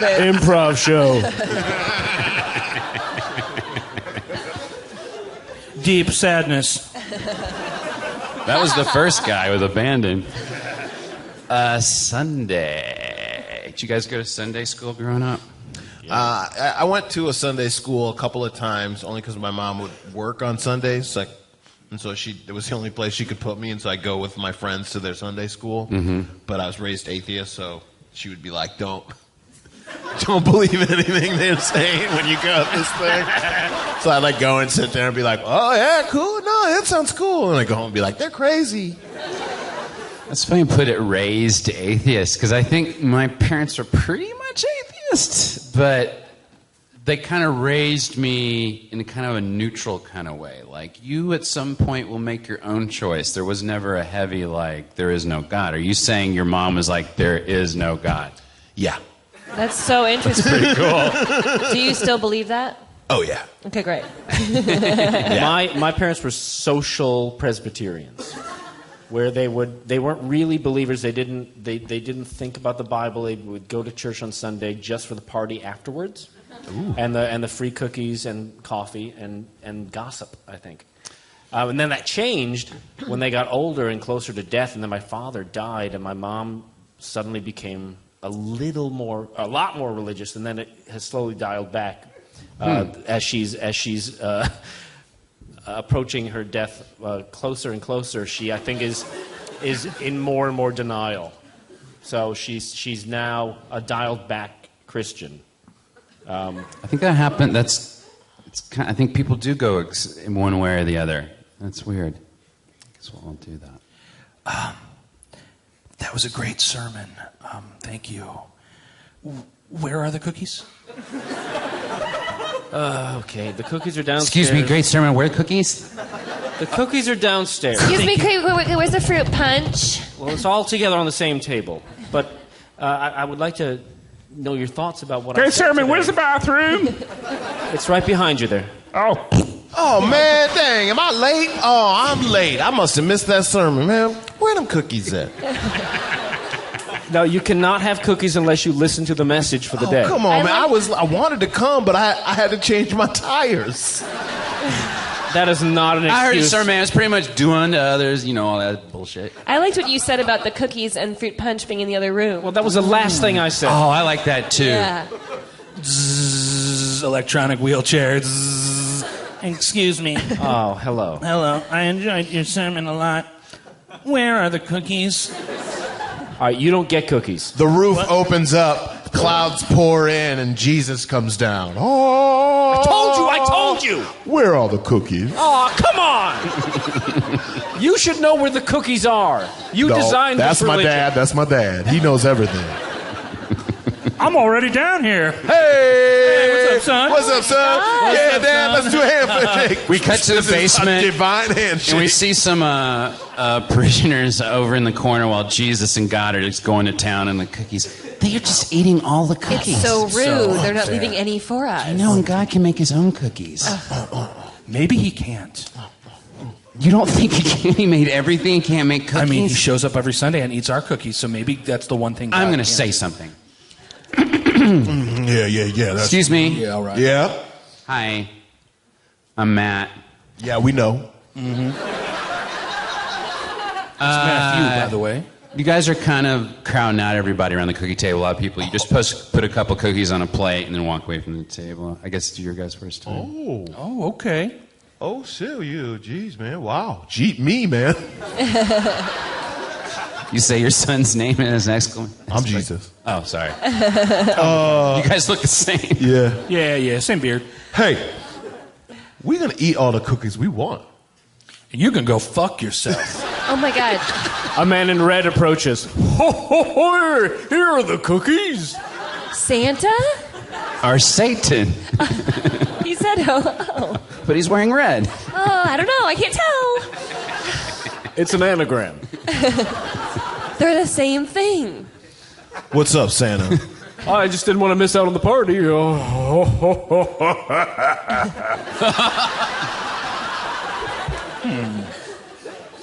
Those assholes. I just don't like any of them anymore. Look at them. I mean, this is ridiculous. This is our area, you know. We're supposed to be standing around gossiping with the cookies. I know. The cop's Rottweiler from the earlier scene runs down the steps and up to the cookie table and starts eating. Hey, what's up, Moses? Wait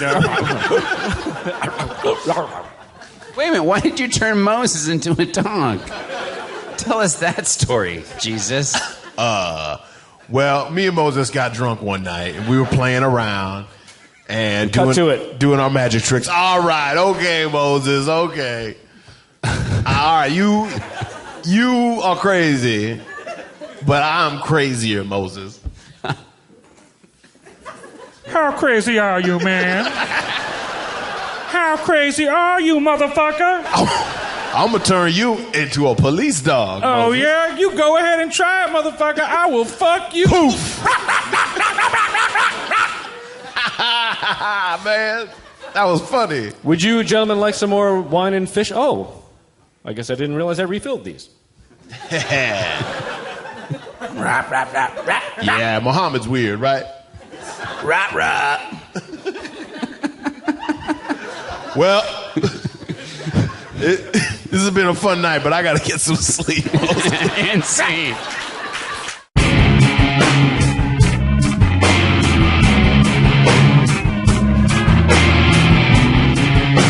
Let's listen to another song featuring Austin Lucas, Matt Walsh, Horatio Sands, and Shannon O'Neill. What's this one called, Austin? Splinters. And what album is this off of? Stay Reckless. Okay. The song that I infamously wrote because this Christian woman that I was dating briefly compared me to Jesus and Meatloaf in a sentence. It was weird. All right.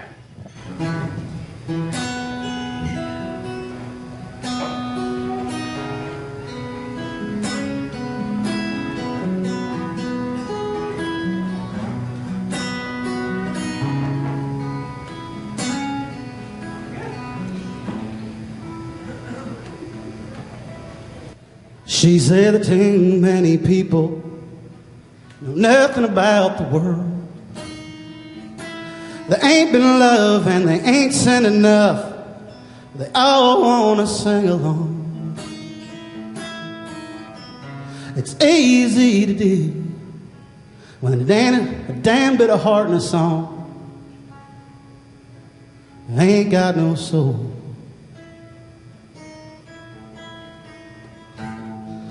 Honey, that ain't rock and roll.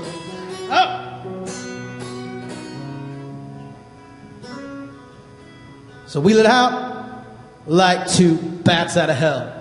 We were young and we were full of life, singing along to I'd do anything for love. Found paradise by the dashboard lights. She said, Jesus was a carpenter and you're a modestly known singer of songs. You feed the spirit, he'll house the soul. I said, no, baby. Honey, I'm just a wrecker of homes. Say that it's a splinter and sap from evergreen. A bruise on your elbow, a little skin off your knee. But if it's only blood and a busted lip, just a crack in your perfect teeth, tell me, why does it hurt so bad? Tell me why when I slam the door and leave.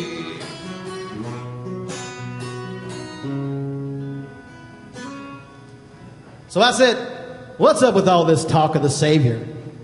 I know he's yours, but he sure ain't mine. She said, you ain't gotta be a believer to hold a place in his grand design.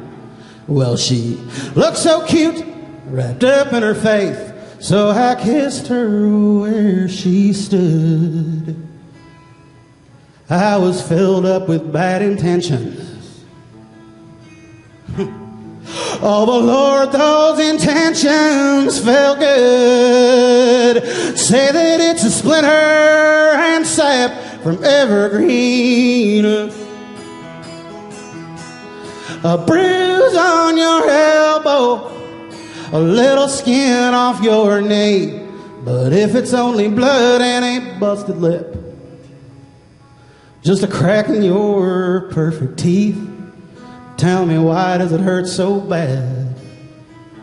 Tell me why when I slam the door and leave. Say that it's a splinter and sap from evergreen. A bruise on your elbow, a little skin off your knee. But if it's only blood and a busted lip, just a crack in your pearly white teeth, tell me, why does it hurt so bad? Tell me why when I slam the door and leave. Austin Lucas, folks. We cut to biblical times. So you want someone to come in, build you a few shelves and fix the door? Yeah, they got damaged recently. Okay. I know this guy. He's a great carpenter. Okay. He is a little bit of a prophet, too. Okay.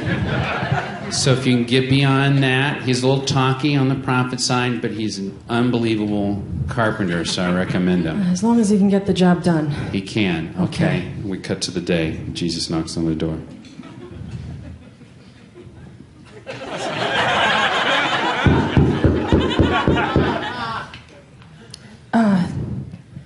Hello? Hi, you needed a carpenter? Oh. Yes. Sure. What are we looking at? Well, this door you just knocked on is broken.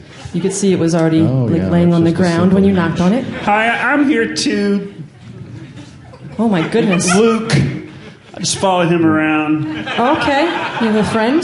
Yeah. Okay. Well, did you say I'm a friend? I don't, yeah. Oh, that'd be amazing. Okay. Could you please stop talking to the customer, Luke? Sorry, Jesus. You're a fucking liability. You really are. Yeah, as you can see, the door was on the ground when you. What knocked about on getting rid of all these material things and following us? Me, Luke. Right now, it's just me and Luke. But I have big dreams to tear down all the structures that people believe in and start a new game. He hates false idols. Yeah, they're stupid. Don't finish my sentences, Luke. Sorry, I thought you were done. I think I could tell her what I believe in. I appreciate the offer. You came highly Just recommended. cast everything away. Because there's a prodigal father for all of us. So every choice we make, you'll be forgiven. Okay, again, so the door just, it's like 2 hinges. Let me talk to Luke. Luke, what am I doing wrong? Why is she not following me? You're talking yourself out of your own business. She wants to fix some shit. All right. I'm sorry, some stuff. All right, go get the screwdriver and some Phillips head screws. Okay. Nice place you got here. Oh, thank you. Thank you very much. What do you do for a living? I'm a wife. Oh. Yeah. Yeah. This is my husband. My sister's a wife. In fact, all the women I know are wives. Interesting. Cut to Home Depot in 2015. So that's why, working at Home Depot is like a cool thing. Because Jesus Christ himself would be working at Home Depot right now if he were alive today. Okay, listen, I got a bunch of toilets that are clogged with tampons right now. I just need a plunger. You want me to just plunge them out? Whatever you can do, yeah. I just need a solid plunger, maybe one of those snakes. All right, one of those snakes, yeah. All right, I'll bring all that stuff in. Hey, I'm Mook. This is Mook. He comes around. Did you tell her how Jesus would be working right now in the Home Depot? I did. I told her the whole story. It's true. He had a vision and he said Jesus would fucking be working here in our break room. I could see him eating his lunch. Tell her all that. I'm Mook. I was addicted to cleanser for a long time, and when we finally met, we met at rehab. And when we got in there, we're like, we need to do a business. 2 days sober, right here. 2 days sober. Congratulations. I'm sober for a month, 2 days. They call me Johnny 2 days. Go ahead. Oh, tomorrow you'll be Johnny 3 days. Let's hopefully, hope. Right? Yeah. They should call you Mook 2 days. I like that. Yeah. Okay, can I just get a plunger? You want a plunger? You want to get these tampons out of here? Yeah, I mean, the toilets aren't here in Home Depot. They're at Estes Oh, you Falls. should have said something.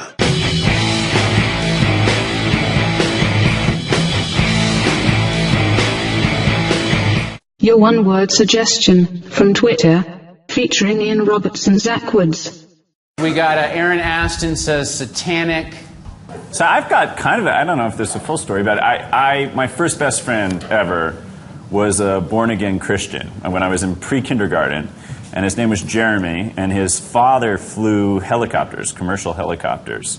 And I used to really like hanging out at his house. He had Atari. We didn't have Atari. So we'd play Atari at his house.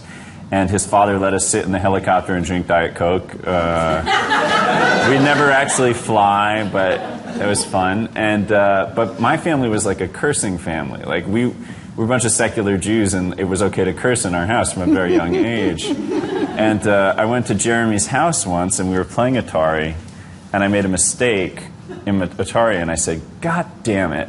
And his mother just capsized. She just like wilted. She was so upset, and I couldn't understand why.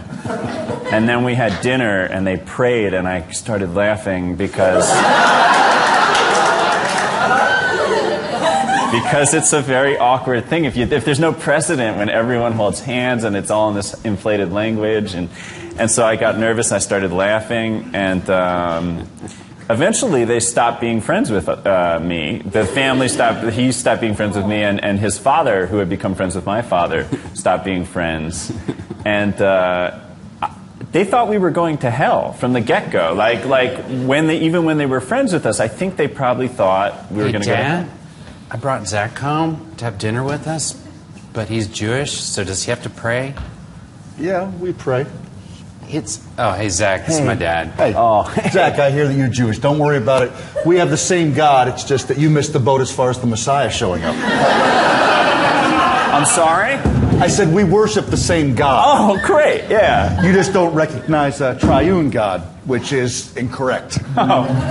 Well, I mean, a different way of thinking about it is we got the true book, and then you wrote a fictional sequel. Sorry, I don't want to be rude. However, they still wait for the Messiah. He came! Okay. All right, guys. Let's just It's not a enjoy. competition. No, I don't. There is no competition. Yeah. All right, let's say a little prayer. Let's just keep it short, Dad. Since Father, we thank you for this food. We thank you for the guest that we have here tonight. I pray that you would let the scales fall from his eyes. And please heal him of his ignorance and help him to see. I release you, Spirit. I release you, Spirit, in the name of Jesus Christ. What are you doing, Zach? I'm ordering him bagels on Amazon. All right, guys. Come on, Dad. I will not have him come in here and spit on my faith. That's not what they're doing. It's called gesticulating. Yeah. And I thought we could do like a mashup prayer. That's what it sounded like, but it sounded very competitive. Could it be like more taking like dueling banjos? Back and forth, yes. Listen, I don't want to be rude, Mr. Clark, but to be honest, I don't look at you as an authority figure, but as an equal, because I've had my bar mitzvah, so technically we're both men. This is not meant to be offensive, but another totally fucked up thing in regards to your religion. There is That's offensive. There's no 14-year-old. Let's look at. You never ever curse. Let's look at the law. The law of the United States of America says an adult is 18 years old. So apparently Jews break the law.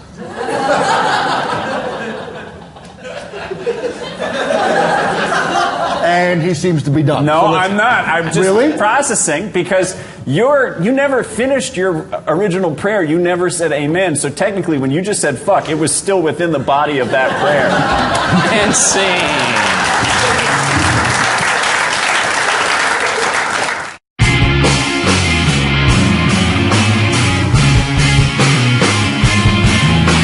Your one-word suggestion, featuring John Gemmeling, Brett Gelman, Charlie Todd, and Brian McCann. Second row from the back, give us a word. Pitchfork. Do farmers use pitchforks, or is that just the devil? I think some farmers do, right? Isn't that for a how hay? you work with hay, yeah. I believe so. I believe they still are for sale at your garden center. But I'll be honest, I've seen one used on in film. Yeah. But in person, I don't think so. You're kind of trying a little too hard, right? If you are using got a pitchfork, yeah. Well, everything's, mechanized these days, so they have the hay, they bale it. Yeah. And then I think they might just use a pitchfork if they're getting it from the bale into, like, the stable or something to feed a horse. But even I feel that's like probably a conveyor belt these days. Yeah. These farmers are lazy. That's Satan. Satan, can I speak with you for a moment? Yeah. Yes. I know I'm just a demon. But are you aware no one's really using pitchforks upstairs anymore? So, like, when you threaten people, a lot of people these days are just like, what's that? Now, what do you mean? Well, They don't use pitchforks? No, to make bales, it's all mechanized now. It's on a Well, you conveyor never belt made a and bale roll. with a pitchfork. You used the pitchfork to stab into the hay, and then you Nobody, sort of- what you're telling me, nobody knows anymore. Okay, They just so assume how do there's they machines. get? I'm sorry to speak to you this way, but how do they get the hay? How do the farmers get the hay? I don't from the know. bale I assume there's some into- big machine that goes through the field and just scoops it up and just rolls No, it as I'm it not talking goes. about the field. I'm not talking about the field. I'm talking about you got the bale of hay in the Okay, stable. sure. You got the hungry horse in Oh, its sure. pen. You got to get a little Just take bit a of the little bale. handful, you mean? Just take a No, little you need more than a handful because you got feeding a hungry horse. But you don't need a whole bale. So you're getting part of the bale. I guess a few handfuls then. No, you'll be there all day. You want a pitchfork. Also, those bales are dense and they're compact. You're gonna be trying to get hay out of a compact bale. I guess a shovel, a couple of levels, No. maybe a circular sign. I really think you're gonna have a hard time on your hands. Okay. What are you saying? I think we're going to have to educate people to what pitchforks are now before you can threaten them. That's what I think. Are you saying I should change my primary threatening tool to a handful of hay? Does that make sense? Why can't it be a machete or something? You know, something really scary, or a gun. Machete's not scary. You use it to hack through vines in the jungle. People are going to go, oh, thanks, Satan. You're going to clear a path for me. Oh, versus with your logic, thanks, Satan. You're going to feed a horse for me. Yeah, it's helpful to feed a horse. I'm sorry. I was listening. I'm sorry. Do you mind if I weigh in? No, of course. The pitchfork, yes, it's obsolete, and no one's going to know exactly who you are or what you're holding. But if you update it to the current function that a farmer uses, and if you carry a conveyor belt, then, because a conveyor belt's what moves the hay now, if you show up with a conveyor belt, oh my God, I'm running. You know what I'm saying? That's scary. But what's scary about a conveyor belt? Hi, I couldn't help but overhear the conversation too. Go for it. Yeah, no, what I was going to say is, if I see you carrying a conveyor belt, do you know how big those things are? You are strong. You're strong and you're crazy. You've got a conveyor belt, and like that's devilish. I hope you guys are going to have this conversation with Poseidon, too, by the way. Because he's got one of these things, too. Or are you making a distinction between a pitchfork and a trident? Can I show you something? Get in here, Poseidon. Hello? Look at me. I keep the sea under control with my new conveyor belt. I gotta go back to the sea now because the fish... What did you use? Hey, Poseidon. Oh, hello? What is the difference between a trident and a pitchfork? That's a good question. The trident is wider. Oh, it is? Yes, it's pitchfork is customarily also has 4 prongs. A trident is 3, but pitchfork, a fork. Look at a fork; it's 4 prongs. Even a spork would have 4 little nubs. Anyway, you could find. I've never known that, by the way. Forks always have 4 prongs, unless they're broken. There's no 5-prong I don't think that's forks. true. There are 3-prong forks. Excuse me. There are 3-prong forks. There, come on. Poseidon. We cut to Poseidon rolling over in his seabed at night. 3-prong, 4-prong. There are no 3-prong forks. There are no 3-prong forks. Sweetie. Shut up, Medusa. Oh, God. How the hell you grew lungs, I'll never know. Listen, I can do a lot of things. You know that. Yeah, yes, you can. I appreciate. I'm just concerned about you. It's every night. It's this pitchfork fork thing. 3 prongs, 4 prongs. I just can't get it's it out just of an my obsession. Head. This guy looked me right in the eyes, and he's like, "There are 3-prong forks." I have been to every resale shop that I can think of. I've been online. Well, I got to tell you got to stop going to hell.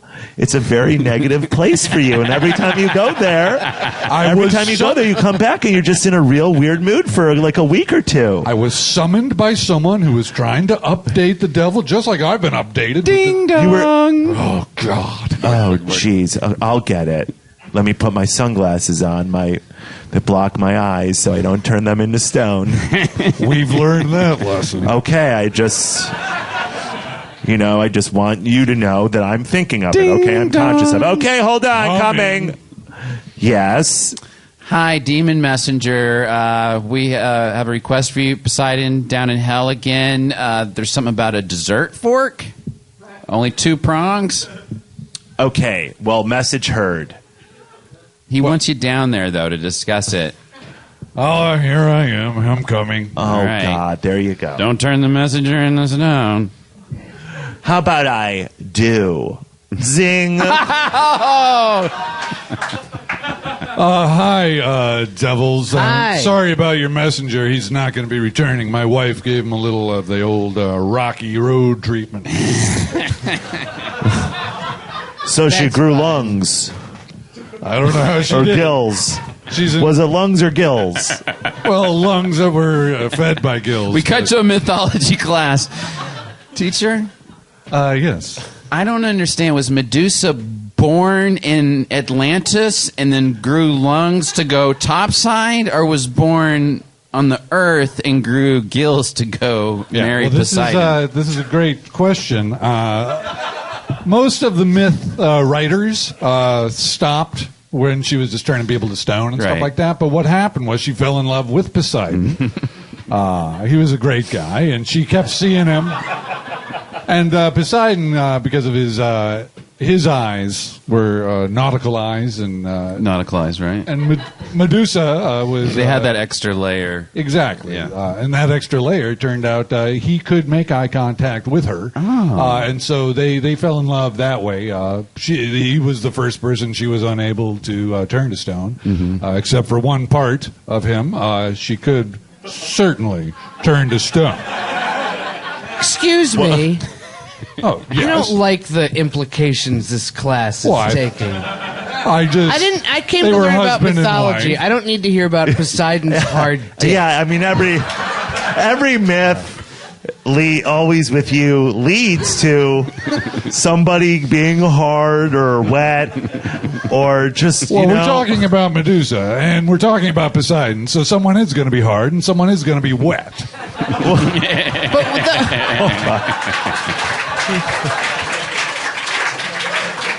But with But what about Zeus, though? You know, you the other day you were telling the story of how Athena burst from Zeus's head, and that's how she was born, and then you found it up, and that made Zeus's dick real hard. That's how you ended that story, and that's his daughter. So I feel that was weird. And you said class is over. Yeah.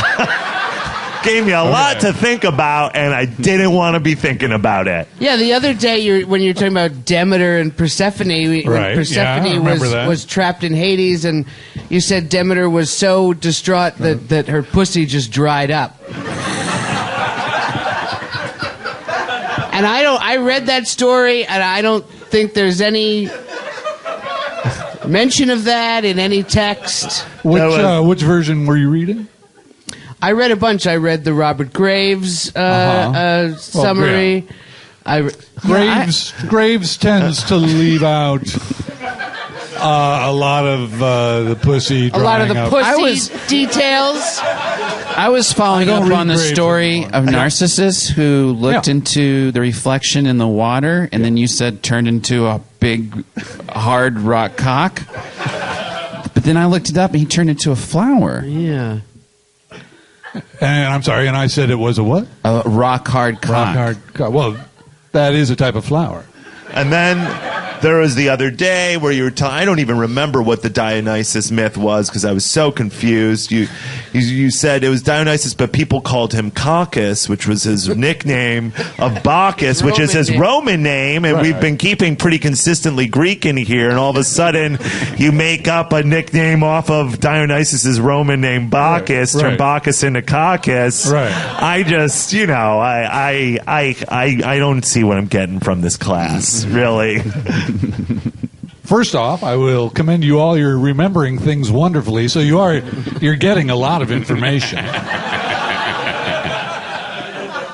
have to, I got to say, of all the students I've ever had, very few have retained all these mythological stories and deities that I have been running by you. So I think my teaching method works, which is I always bring in a little of the cock and the pussy. And sing.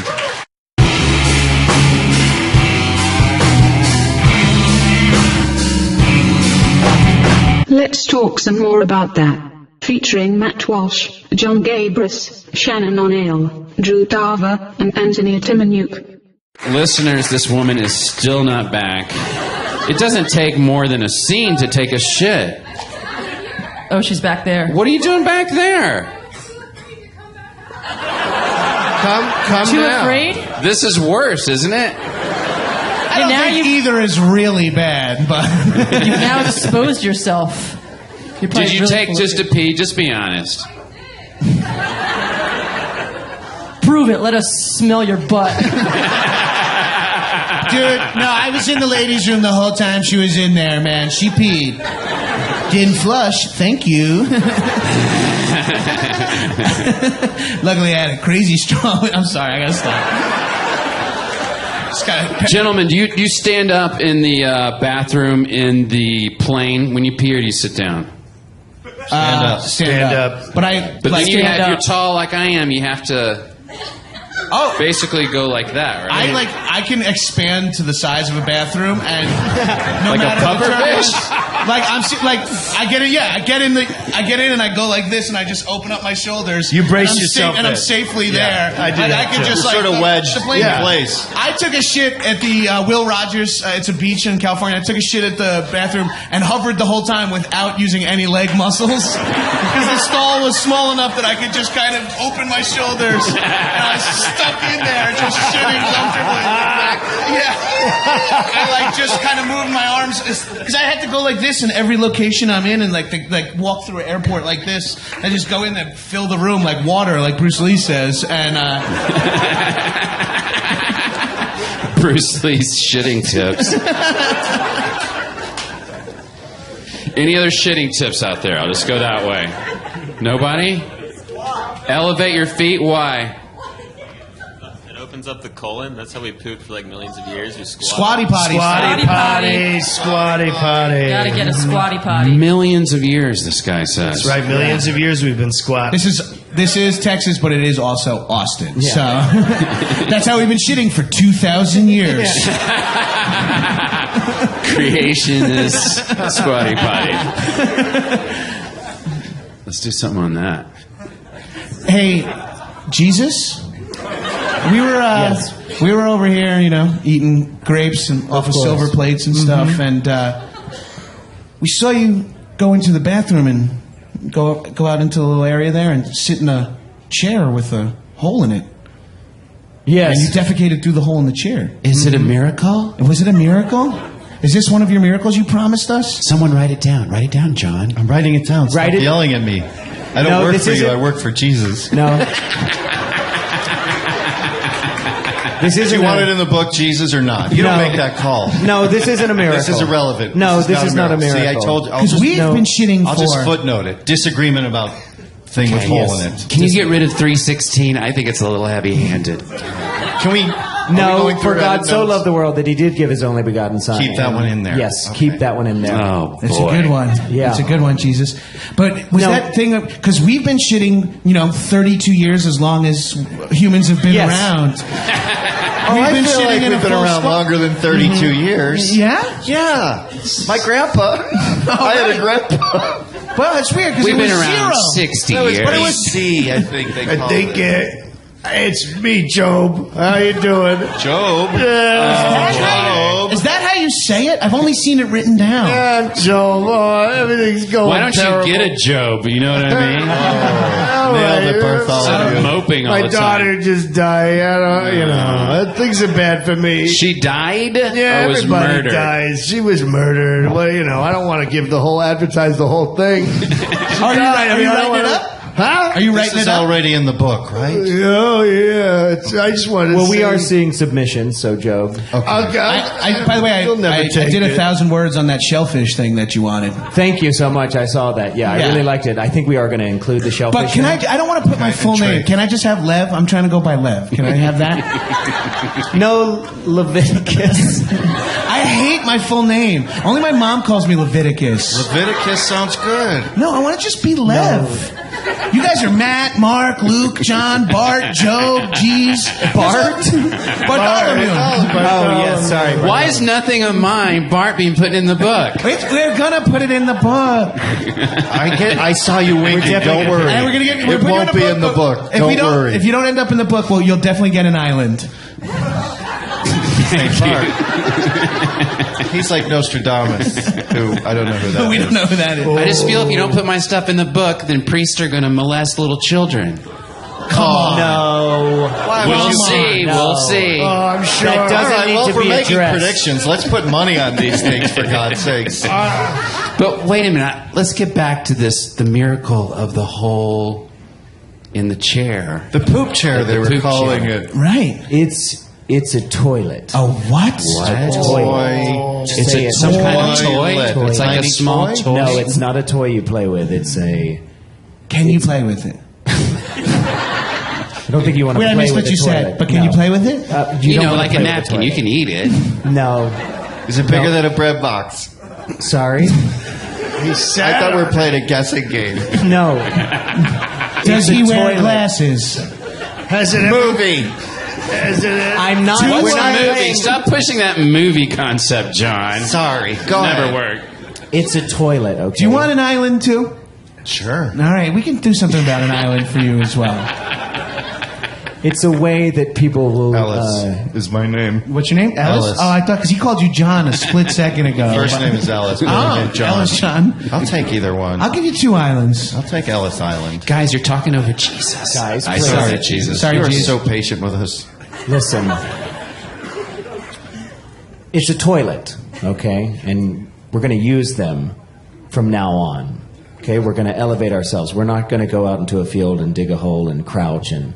This is like the fucking 11th thing you've told us we have to do. Well, you're really pushy, Jesus. And I never dig holes. I don't dig holes. I just shit wherever I want to. I go by the drinking river and shit. Yeah. No. That's what I go do. No. Sometimes when someone's drinking, I stick a shit in their mouth. No. Job, you shit just upstream from me the other day. Yeah. And I saw it, okay? Is it downstream? I always get those. We're supposed to shit downstream from Yes. you. Okay. But it sucks because I live at the bottom of the river. And all the shit ends up down by me at Lev's house. Why don't we just build locations where we can shit? That's what I'm saying. Like a whole village of shit. No. And then we hang out where we No. like to hang out. No, because and then we you go would to have this to- other place to shit, No, because Jesus. you don't want to travel to a town just to go to the bathroom. Okay? You're smart. Come on. We want to have little areas in each town. I can't ride a horse when I have to hold it. It kills. Exactly. Okay. We want to have little areas in each town, maybe writing even this each down. home. Per acre? Do you want to say 1 per acre, Lord? I think it needs to be a little bit more than that. I think it needs to be One per family? One per family. Yeah. That's God's will, right? Yes. Okay. Got it. So we're shall allowed one be done. toilet, one slave. How many wives? What do you? As many wives as you need. Oh, boy. I wish I could get one that lived. Sorry, Joe. Can't see. Poor Job.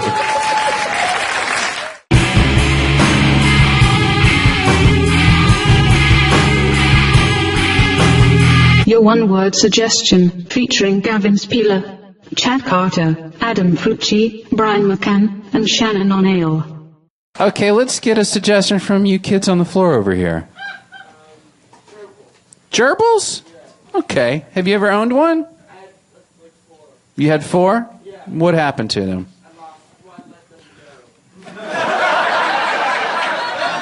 You said I lost them, and then you stuttered a little bit and said I let them go.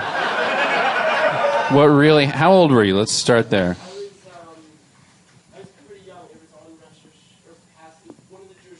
Mm-hmm. Are you Jewish? That would be good. It was on Passover?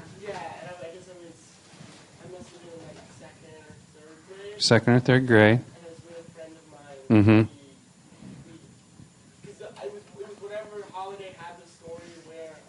You don't know?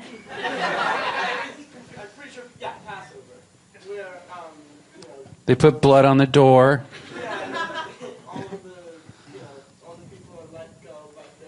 The Jews.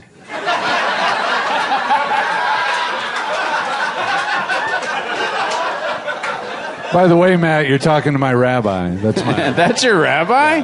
He doesn't know anything. He does a great Sunday service. Sunday?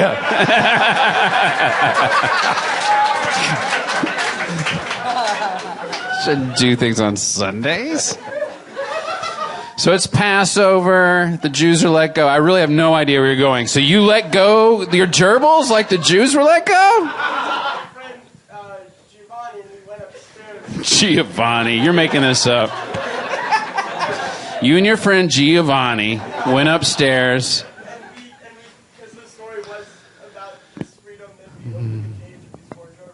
Oh.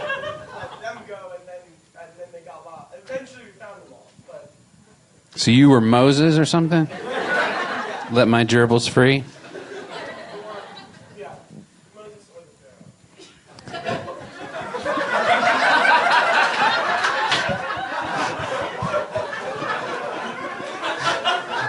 I don't think I know the story anymore. I thought I did. The Pharaoh just let him go? I thought Moses had something to do with that. There were plagues in the middle. wasn't like, let him go. And he was like, yeah. Yeah, there was some locusts involved. Right, some rivers of blood, perhaps. Yeah. Gather, gerbil children. Gerbil children, what do you know of the 40 hours in the basement?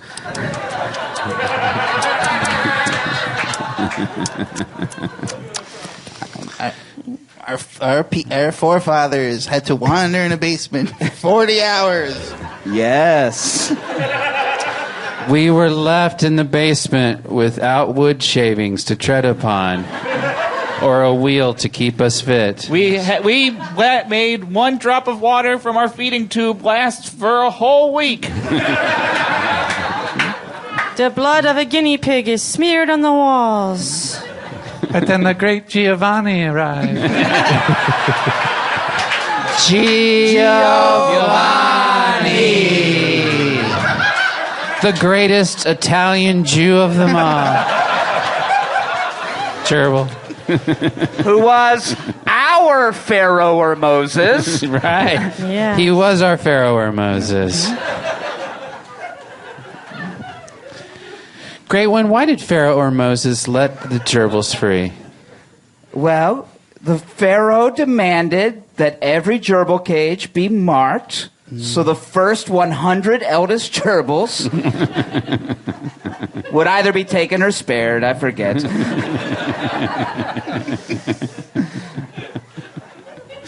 But so you don't know whether the first 100 were killed or they're the ones saved? You can't remember? I don't. It gets very confusing when you have 300 kids. I get it. It all made a lot of sense when Giovanni explained it. All of our teaching come from Giovanni. Giovanni.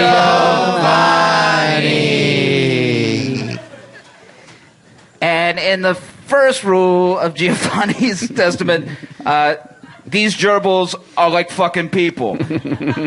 Say it with me. These gerbils are like fucking people. Let's let them loose in the fucking basement.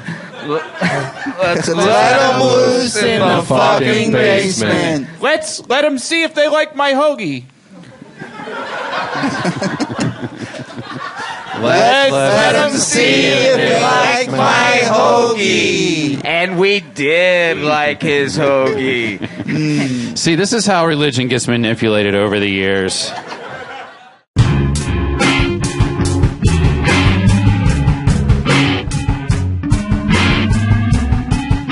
Crap on YouTube, featuring Dan Lippert, Andrew Tarver. All right, what do you guys want? You want words, questions, or another YouTube video? I mean, I'd watch a video. Yeah, you gotta love the videos. Cool. Let's crap on YouTube. I mean, another video. Teachers playing Fuck, Marry, Kill. Oh, no. From Hammer Crime 69.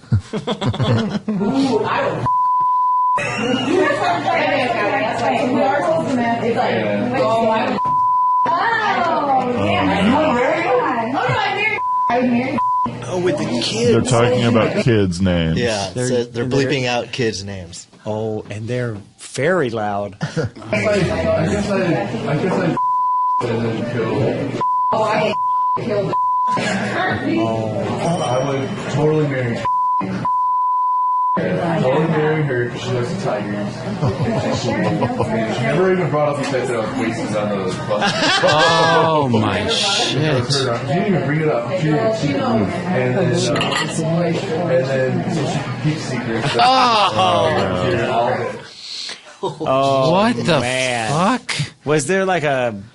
They were obviously all fired. Oh my god, I'd tar and feather them. Can you imagine being the parent of that girl and hearing that? I would fucking kill that guy. The first reason was she loves the Tigers. Yeah. He's like, I'd marry her because she loves the Tigers. She has real I can pride. understand that. Also, she didn't bring up I was wasted on a bus trip, so I know she can keep secrets. Secret. How did the other teachers roll with that? That's even more disturbing. Yeah, it seemed like they were just like, they weren't giving any reasons. They're like, I'd fuck blank, I'd marry blank. Ugh. Oh. Of course, we could be totally being bamboozled here. They could have been talking about Beyonce and That's until the drunk on a bus trip keep a secret thing. Yeah, that's the one that. I can't You don't think Rihanna was on a bus trip with him? him? You're right. What am I talking about? I guess it could have been other teachers. That's true. That is so fucked up. I don't even know how to joke around about that. And in the parentheses, when it bleeped out, it said, like, I would fuck, and then it would say child's name. Yeah. So the way they edit it makes me think these kids are, like, young. Like not like child is like middle school or something like that. Yeah, it's got to be like middle school or maybe high school. Might be high school. It's also like the editor being like child's name. Yeah. Not student's name.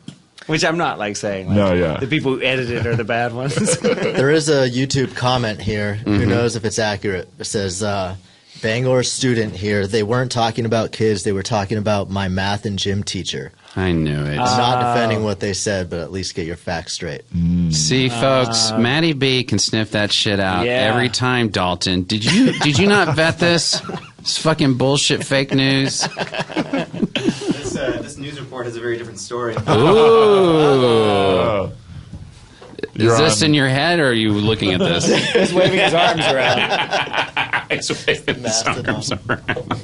I mean, some of the teachers were suspended. Well, what's the news report? There was, parents. According to this, says some of the students named have special needs.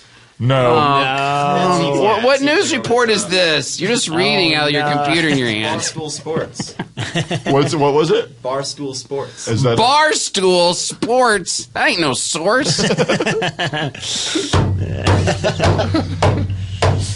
Maybe. It's a 4chan news. I will say, to play devil's advocate, I've gotten drunk with friends and said some pretty insane things. Oh, yeah. Like, nothing about fucking kids. I haven't, folks. By the way. But, like, and it would be horrifying that somebody recorded them later. I've never done it at a bar when a student was sitting nearby me. Was that a bar? Were they at a bar or were they at the school?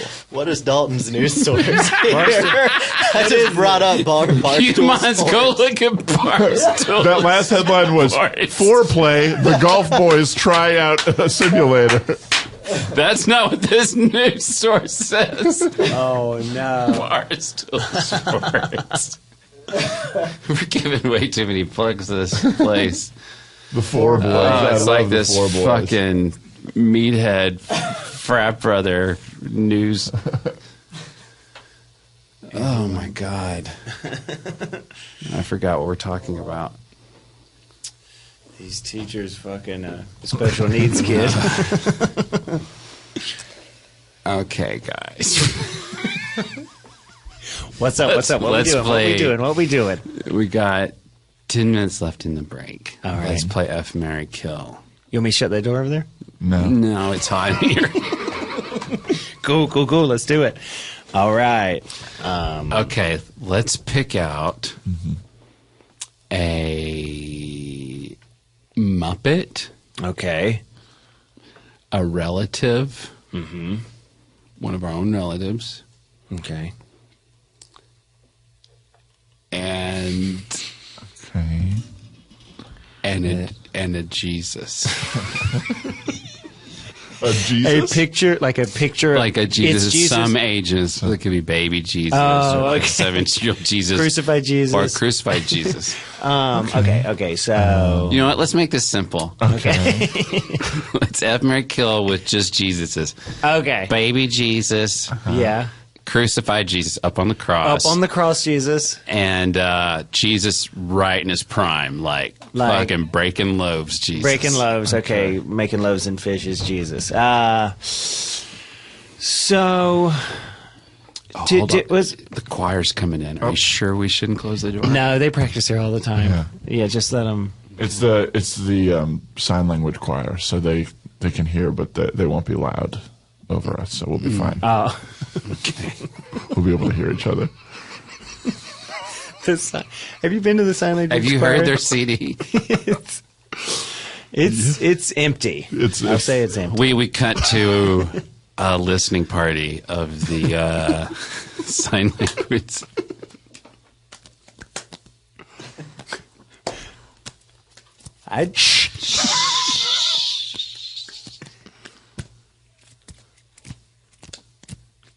Okay, you know what?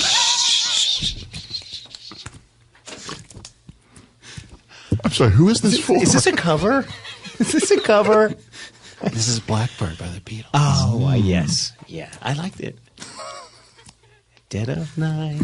Shh. Don't harmonize.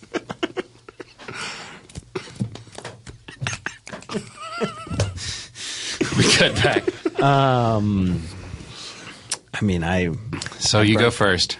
Okay. I killed all the Jesus, 3 stages of Jesus. So are we talking Jesus, has he crucified Jesus? He's are we still up on the cross. Right, yes, but how long has he been up there? Are people dissipating? Is the crowd dissipating?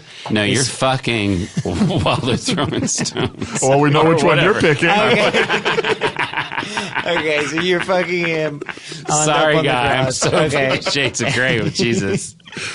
I think I'm going to marry baby Jesus. Okay. Because how can you kill a baby?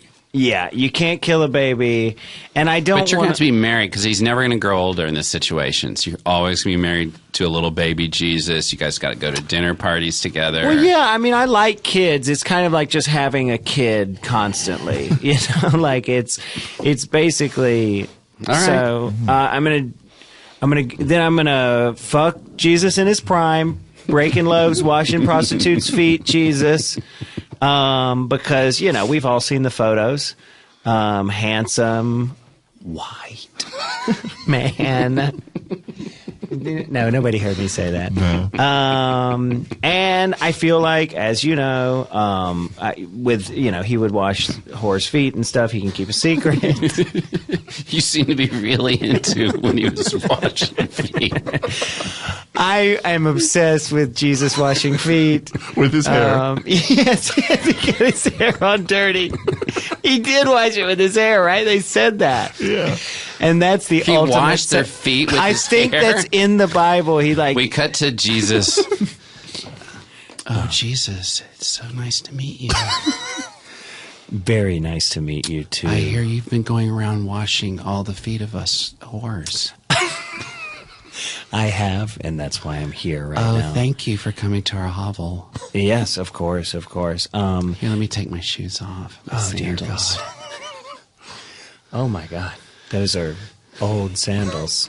Yes. I'm sorry, are they too dirty? No. It's, Did you just retch? No. I have a cold. Should I fill up a basin with water or something? No. I'll get it. Okay. I'll get it here. Sorry. All right. There. Okay. Oh, what are you doing? Why are you washing with your hair? I'm sorry. Here, I'll get a towel. You want a towel or a rag? No. I'm washing it with my hair. This is. I don't think that's going to work. No, it's a natural scrubbing agent. Okay, this is how I've been doing all the. It feels weird on my feet, though. Can we just use a rag? I got one. here. No. Why waste a rag? Ouch! Okay, you're hurting my feet. Let me go. No, sit down. Sit down. I want to get out of here. This is weird. Sit down. Sit down. We cut back. All right, I get that. Yeah, you're in the feet. Yeah. And then I'm going to go ahead and killing. I can't stand. I wouldn't stand killing people. So he's almost already out. So I just have to. That seems like a layup. Yeah, it's very easy to kill him, so I don't have to do like the whole thing. Right, but he is going to come back. Yeah. So he'll know you. You got 3 days to book it. Oh yeah, well that's fine. I feel like I can just get on the bus and take a field trip, get hammered on the bus, and head out of here. Wow. What about you guys? Yeah. Wow. Well, definitely kill baby Jesus. I know that one for sure. I think I would marry pinching loaves Jesus. Pinching? What? What'd you call it? Breaking? Broke them in half. and made more. He didn't tickle he didn't them. Shit him out. I thought no, his you thing meant was like he took poops, pinching he a pinched loaf. Tickled him. Yeah, I thought it was pinch and loaves, Jesus. Do you think that's why people are impressed with him? Yeah, because he didn't need to have anal sex to know how to take a big poop. Oh, yeah. Crap on YouTube, featuring Andy Daly and Robbie Dassey. Do you guys want another question, another video, or some more words? I mean, the videos are fun. Okay, let's watch another video. Dalton, you got anything? Another happy story? We could do that Jim Baker thing we were talking about. Okay, you want to set this up? Woo-wee. Andy Daly? Oh, yeah. This I found this on Twitter. I don't know if I found it. Whatever. It was in my Twitter feed. It found you. It found me. This video of Jim Baker, who, some of us are old enough to remember, is a con man who went to actual jail for defrauding his parishioners. Was he also an adulterer? No, I think that was Jimmy Swaggart. Oh. You don't cheat on Tammy Faye. No. I don't believe anybody ever cheated on Tammy Faye Baker. But he got out of jail. He looks better than ever now, by the way. He's got his look together. Got a nice white beard. But nonetheless, he hosts a religious-themed show in Branson. They don't specifically say, but I think he must be hosting it out of the day room of a mental hospital. And it's... His sponsors are frequently like emergency survival food. Oh yeah, I've heard one of those ads. The buckets, yes, the buckets. And so he has live commercials sometimes, and so he brought on in this episode a guy who runs an emergency food company and is a frequent guest on the program, and this is how he advertised his products on this particular day. Oh my goodness, Kevin, I love this song. I want to get into what encouraged you to write this song? I love it when you get inspired. I came up with the idea with all the products, and I love the song My Girl. Actually, I got to give a shout out to our bass player, Mark Broder, who also wrote Calvary Hill from Blueberry. Yeah, Mark actually helped me with the line or two here. So Mark and I put this together for today. I would never recognize Jim call Baker. right now and let's get some Salba into your system. It doesn't lower your cholesterol on the shelf. Tammy Faye dead? She did. Start using it every day. Every day. What am I using every day? People, and get the junk, de-junk your house. Are you hearing me at all? Oh, yeah. And get up and dance a little. Wow. Get up and dance a little? I've got burgers made of beans. They're never fried. Salba chips and salsa. Salba. To keep me warm way deep inside. How are 6 bags going to help me keep alive? I guess 12 jars. You'd say, Jim and Lori, help me be prepared today for end time. End times. Those guys couldn't join in. End time. End times. Oh, I've got powdered food for a storm. He looks like he does short form improv. Blueberries, strawberries, filtered water from Seychelles to take the poisons away. Oh. Seychelles. I like that too much. What? He's complimenting his own lyrics?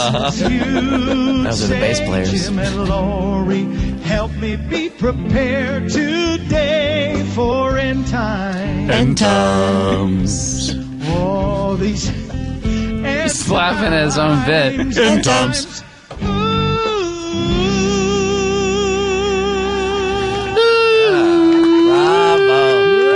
Nailed the high Jim Baker looks so different. He has on a crazy circus hat. He's like a lead singer for like Spin Doctors or something. Yeah, totally changed his branding. Yeah, he looks good. Ransoning. Yeah, I mean he's healthy. He's probably not eating those Salba chips. What is Salba? Is that the brand name? I don't know. I think it's a material. Oh, Salba chia. I think it's like chia. Chia. I don't know what that is either. It's a long Chia's lasting Chia's a little seed. I know that. It's like a protein seed. Sounds way too healthy for it. End times.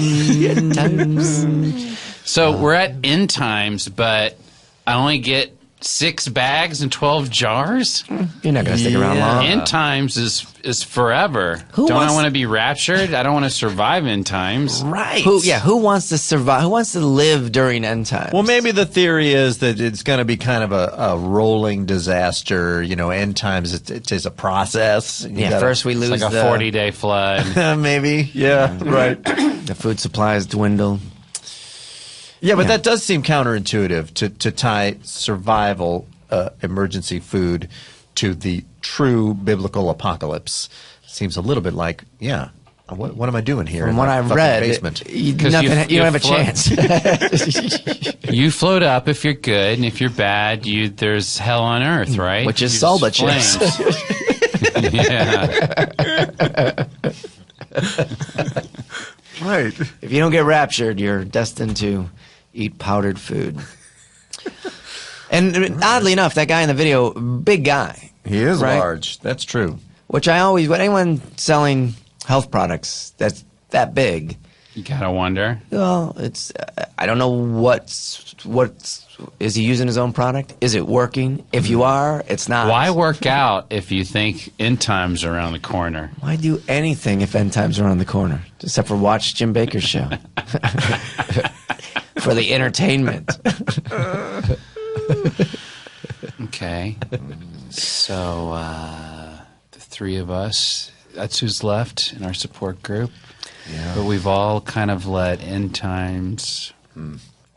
I think I'm going to start wiping my ass again if end times doesn't come pretty soon.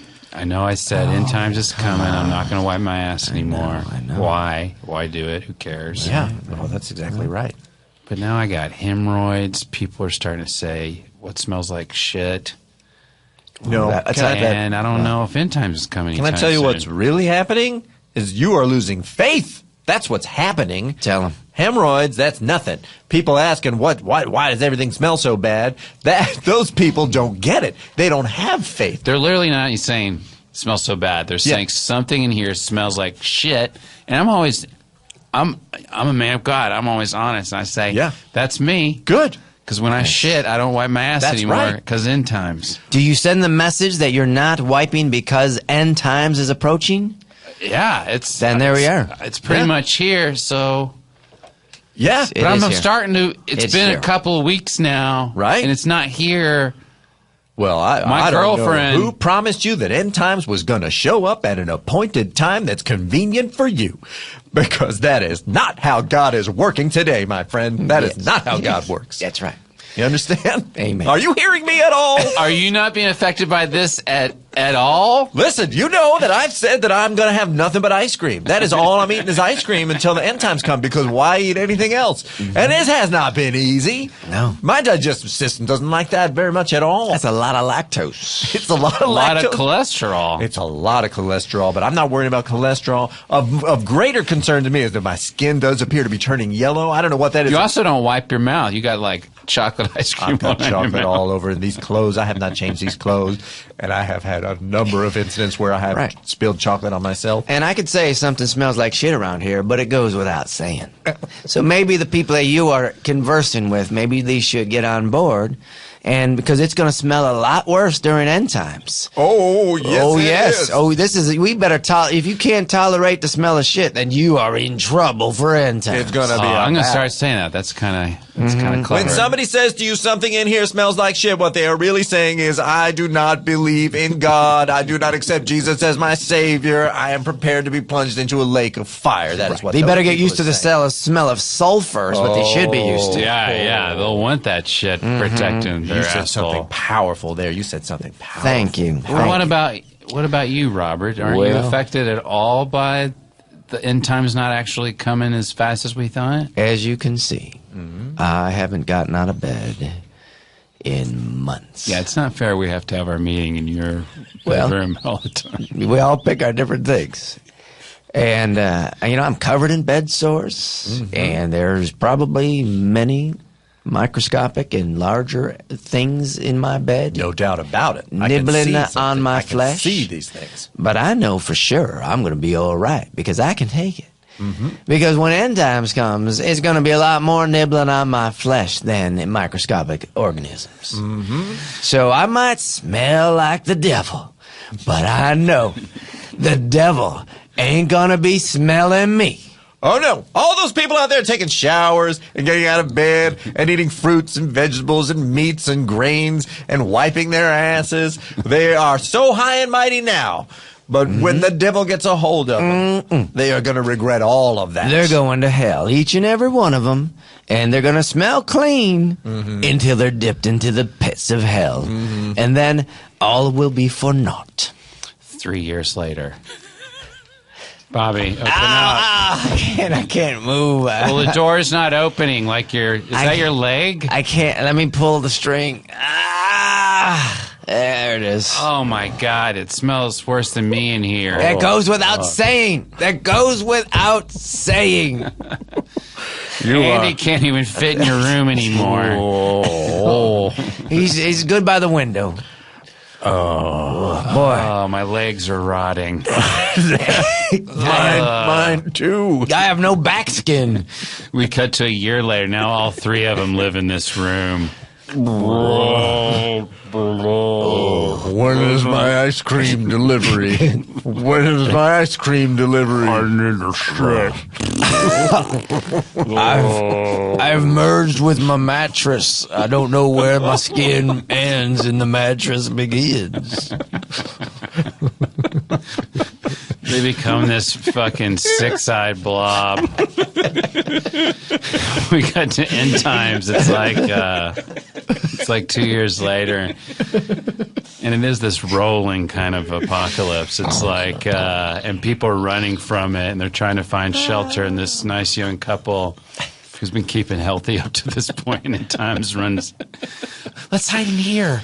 Oh my gosh, I don't think anyone's in here. I've never seen anybody come in and out of this house. Oh, what is that? Honey, look at that. Did you bring ice cream? I'm in my bed. Crap on YouTube, featuring Ian Roberts, Lou Wilson, and Mary Holland. Sam, do you have a YouTube video for us to mock? I do. Okay. Oh, hi, Sam. Oh, hi, Sam. Did you come in this room since we started, or did I? Yes? Oh, thank No. God. No? Oh, then that's terrible. I walked into a room and did not notice a human being. She's wearing camouflage. I'm sorry. It's all good. This is great. This is called this one's Fortnite and Jesus. The freeze frame is really nice. Have you guys seen this? No. Whoever created Fortnite, whoever you are out there, I need you to know what you're doing to parents across the globe, okay? Because your game has completely taken over and our children have become total addicts, okay?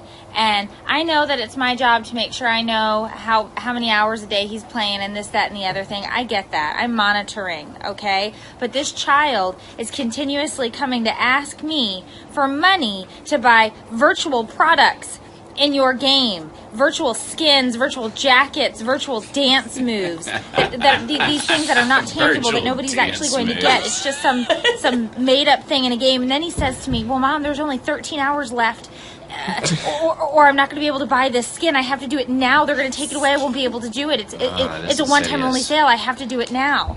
And I said, you need to stop. We are done. We are not having this conversation. No, nothing. You're not getting anything. And he looked at me and he says, Mom, do you remember when we were in church last week? And the man was asking for bread because he needed to be fed. And Jesus said, all you need to do is ask and you shall receive. Oh my God. He is trying to use Bible verses to get me to buy him Fortnite skins. He has lost his ever-loving mind.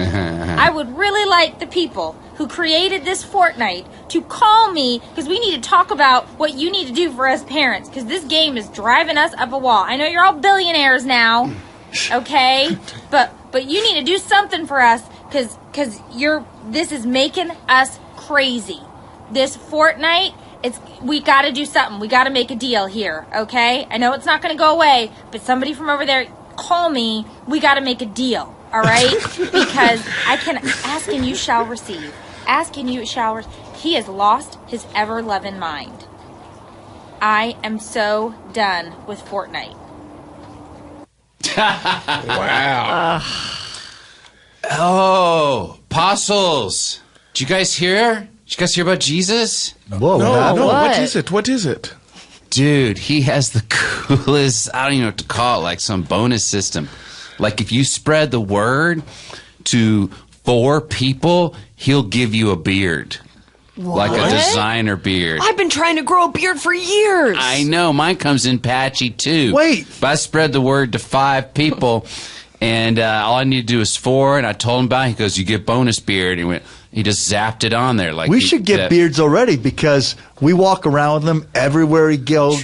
We do crowd control. We find places for him to sleep. Basically, anybody who follows him, in a way, I should get a piece of that. No, for like if sure. he's got crowd control. Crowd control. He was talking about that. If you work crowd control for 2 sermons in a row, he gives you a skin on your sandals. And that means I didn't know what that meant either, but it means like polka dot or alligator look or checkers. Oh, like a pattern. Yeah, like a pattern. I want polka dot. I'm going to get one right away. I'm going to get woven basket on my sandals. That's cool. Because he owes me because when he gave that really long one on the mount. Yes. That was insane. There were so many people. 12 hours and or something. It didn't make sense because it was all contradictory and people were getting freaking crazy. Yeah. The poor are going to be rich and the fat are going to be skinny. I can't remember all the specifics. And you have to go through a needle if you're rich. It was crazy.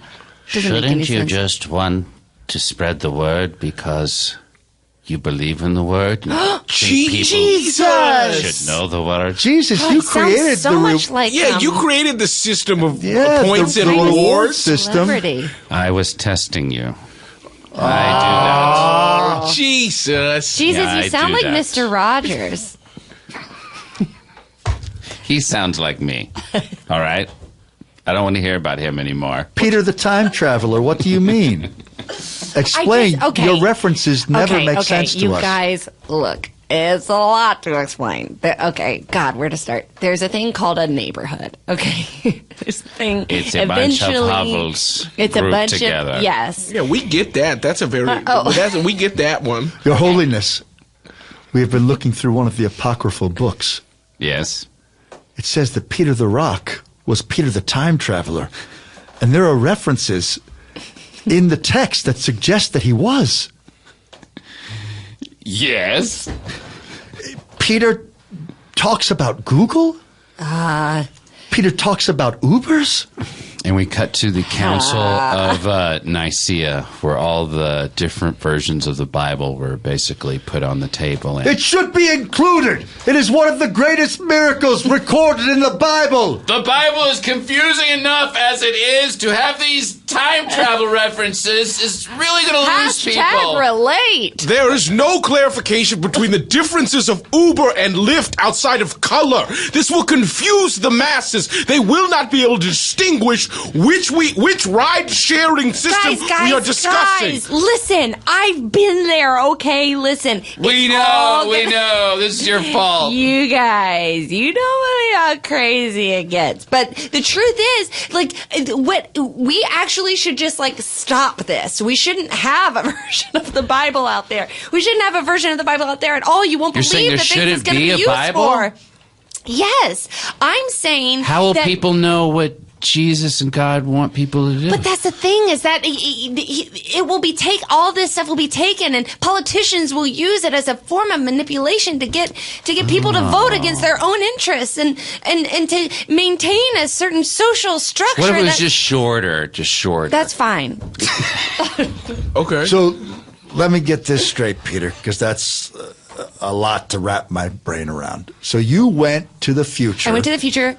2018 years after. Is this after Nirvana? You talk about Nirvana a This lot. is after Nirvana. Oh my God, heartbreaking. Nirvana's gone. Nirvana's gone. That puts it in perspective for me. Okay, this is post Nirvana. And you went. They're having a sort of some sort of meeting to decide how to write about our lives. Yes.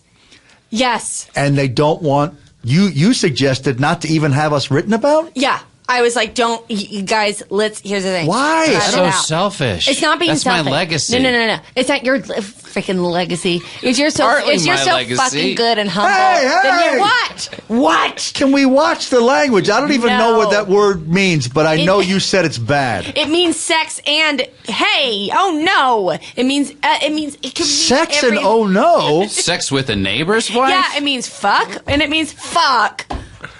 All right. Don't you get it? You guys, you don't understand. The future, it's so complicated. And look, everyone's always talking about Peter the time traveler. He's nuts. He's like on Black Beauties or whatever. I'm not on Black Beauties. Here's the thing. I know that the damage that this text is going to cause.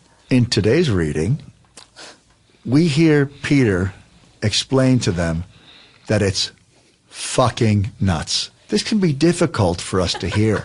Did they use that word the same way we use it? Well, to refer back to the text, Peter explains that it means both oh no and sexual congress. Now, I've always wondered in my own life if I am allowed to say fucking or fuck. I mean, Peter uses it. I've wondered the same I thing. wonder if I could curse like Peter. If I could That's a great to question. say oh no. Do we live Peter at this moment feels such a need to shake up the disciples and to explain to them that it's not about their legacy, and that if they include all of the reality of their times, it may actually confuse the message. Today we know how important the time travel of Peter was. So can we say fuck?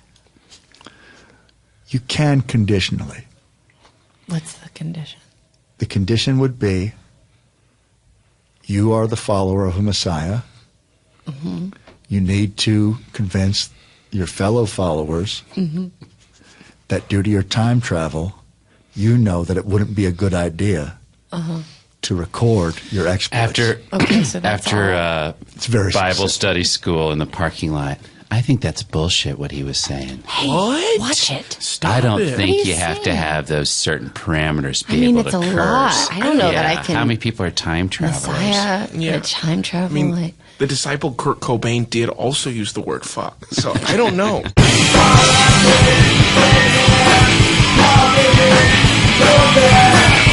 Crap on YouTube, featuring Lucky Blakelock and Paul Rust. Yeah. This one? He's my favorite. Yeah, he's awesome.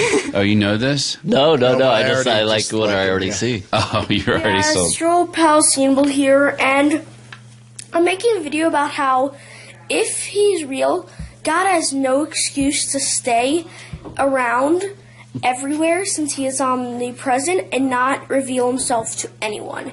Let me explain. Privacy. Yep. Using his omnipresence, God could reveal himself, his message, and what you have to do to go to heaven to everyone. And then there would be no excuse to end up in hell. Because you know, and then you could have made a conscious decision to stick with God and be with him, go with God, or remain an atheist or no longer be a Christian. And this also goes for Muslims and any other gods where you have to believe in them to go to heaven in that religion. No God have an excuse for it, okay? Because most of the time they're omnipresent. So it would be one conversation, which would end up being 7 billion conversations. And since he's omnipresent, he can give the specific amount of information he has to give to everyone, and the specific way of giving that information to everyone. Like if they're deaf, he can give it a visual explanation. It's so simple. That's all they have to do. He can do it with everyone in the blink of an eye. It's just, there's no excuse. He can do it, okay? There's no excuse at all. And in fact, don't give me that it'll mess with free will, because it won't. You know why? Because he'll still give them the free decision to do it or not. Which after that, I'd no longer be a deist. I'd be a theist. because that's what it is. All he has to do is just speak to us, and we will follow him. It's the simplest thing in the whole wide world. God? Hi. I hate to be the angel to tell you, because a lot of everybody, people feel like the way you're getting your message out is kind of old school, kind of grassroots, your whole osmosis grassroots kind of thing. Yeah. And these days, people are more into human brains, are more about social media. Everything is there immediately, short attention span, gobble it up, move to the next thing. People aren't getting your message, and we're thinking if you could get it out in, like, I'm not saying an app, I'm not saying anything like that, but something like an app, like at the bottom of everybody's bed appears the God message. Just some message that everybody gets that's really clear and fun, but short and sweet. Fun, short, and sweet, maybe a little bit of funny, maybe a little funny. Maybe we get a celeb to make an appearance. Okay. Not saying that you're not a celeb, because you're I'm huge. the biggest celeb, yeah. Well, I'm bigger actually than God, can I just say I like this. This is exactly why we brought him in here, is for ideas like this. So I'm liking what I'm hearing. Okay, well, guys, here's my deal, and you've always known that this is my deal, is that I don't want to hit people over the head with this stuff, right? I want people to have their own free will to do what they will or won't do. And it is not my purpose to. But that's like direct having, people. if I may, God, if I may cut you off because I saw where you're going. You said this before. That'd be like you have a sandwich shop. You have this new sandwich you know everyone's going to love. And you just put the sandwich on a chair out in the middle of the woods. You're like, people got to come find the sandwich to appreciate it. People aren't going to know about the sandwich. But aren't those that find the sandwich the ones who have the greatest appreciation for the sandwich? Sure, some hikers come across it, and it's probably rotten by the time anyone's going to discover that sandwich. So yeah, God, I mean, I guess if you're comfortable with people finding you after you've spoiled and rotten and you're inedible, sure, but you make it. I mean, he's from Pepsi. We got him from Pepsi. I died. I was at Pepsi when I died. Yeah, Pepsi was not one of my creations. I created water, and they turned it into Pepsi. You turned it into Pepsi. Man, well, you created us, and I thought we had the free will to make it into other cool stuff. I suppose you're right. Are you saying you only wanted? Got me there. You only wanted water just to remain water? Like, I suppose. What do you think about coffee?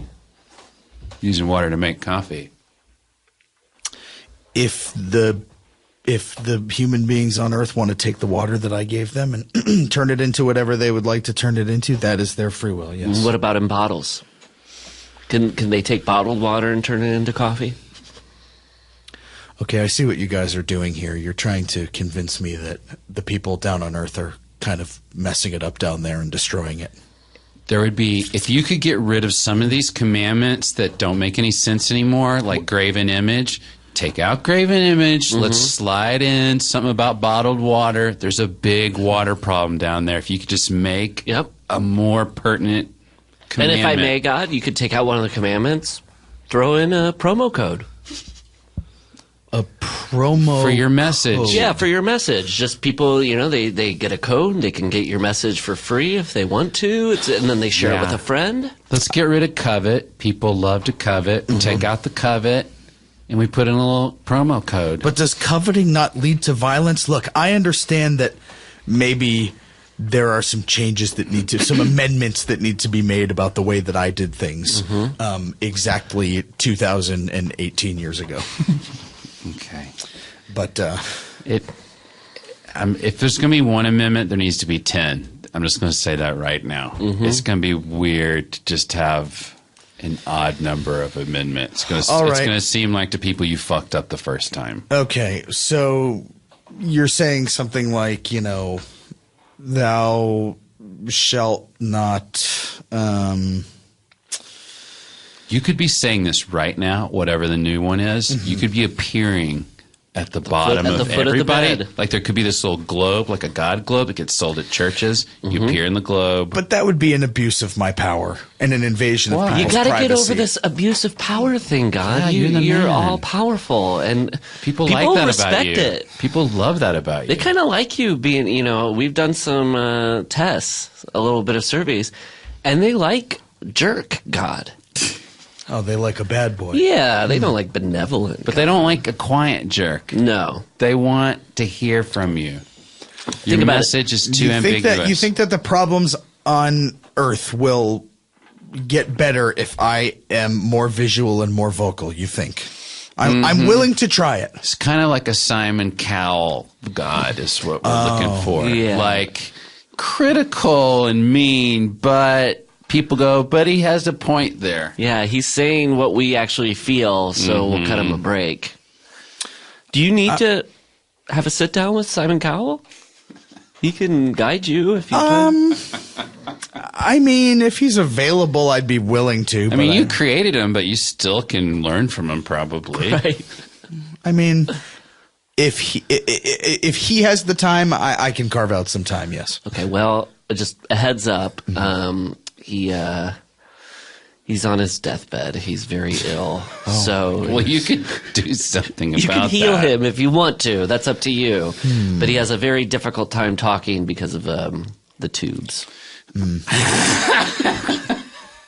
He's also slated to go to hell too. So you're saying my first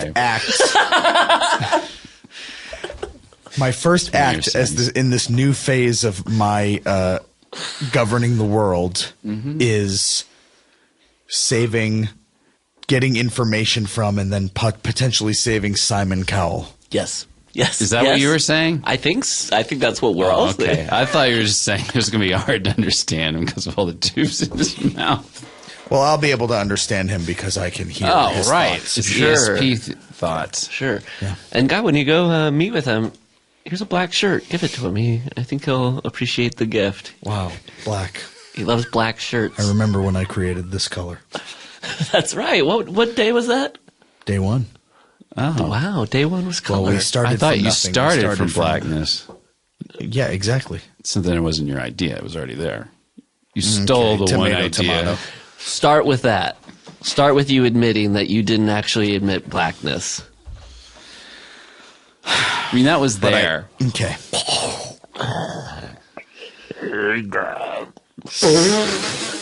Simon, my son, it pains me to see you in such distress.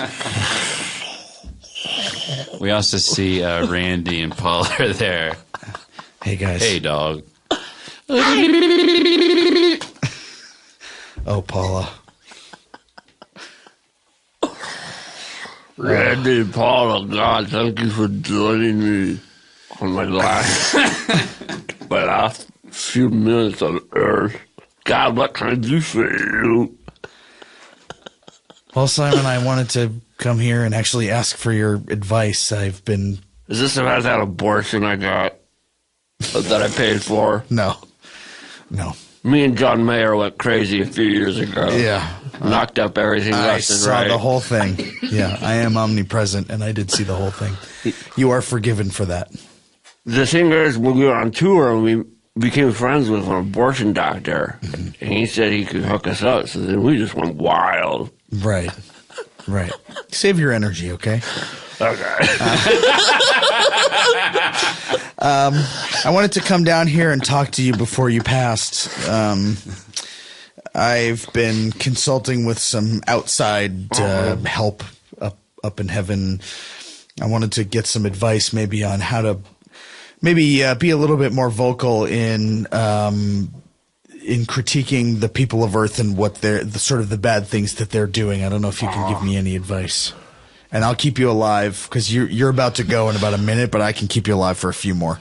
I got my message out through TV. TV? TV. Okay. We cut to and we know American Idol is back on the air, and the new season starts, and everyone is so delighted to see God as one of the celebrity judges, and he's both getting his message out. And I will always. I've got to stop you there. I have to stop you there. The first thing Did you like it, Cut? Well, the first thing that I want to say is that music is a beautiful form of expression. It is. Oh, thank you. Something that I created to bring people together, to give people entertainment. Oh, that means so much coming from you, God. All that being said. What? You were pitchy as hell. You were up here. You were down here. I felt like I was on a roller coaster. Hey, you know what? Zap, zap, zap. I'm turned to ash. Okay, where was I?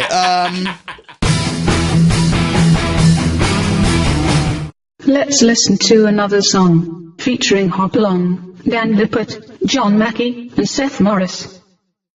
What song do you have now? Well, I could play Not Able. Oh my God! I put in a special request for this song, so I'm so glad you're playing it. Yeah, this one's in depth. Yeah.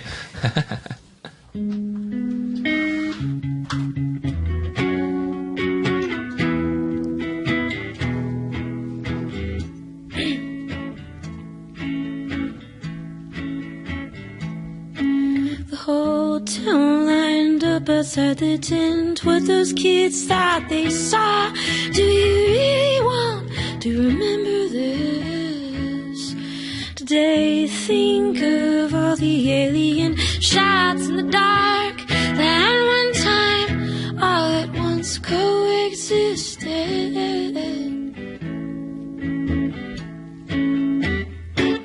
I mean, aside from all the burning, hurry by the shanties beside the road, sunset on a cart, pulled home by your white horse. Conscience of the husband was righteous and coarse. There must be a limit if we only circle around. There's no hurry in reaching it.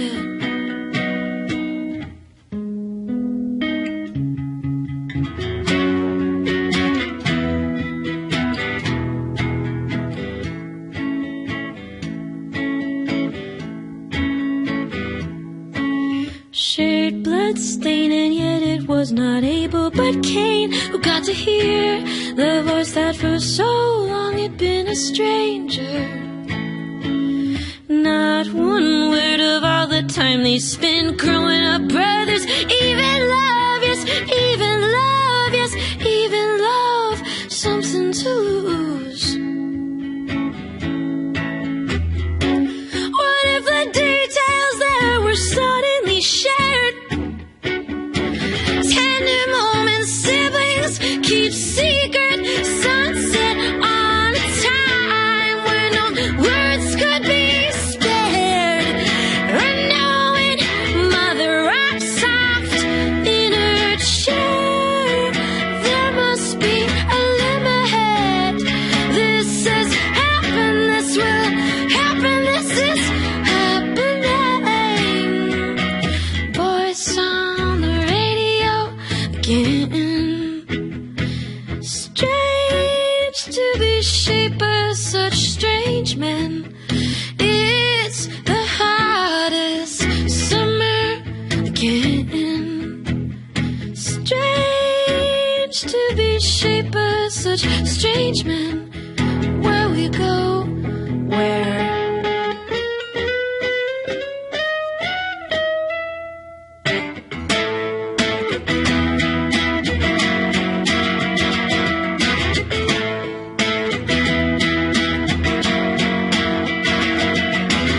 Where, when you asked me that question, it sounded like a joke, a rubber hand extended to shake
of the year, folks. Not Able.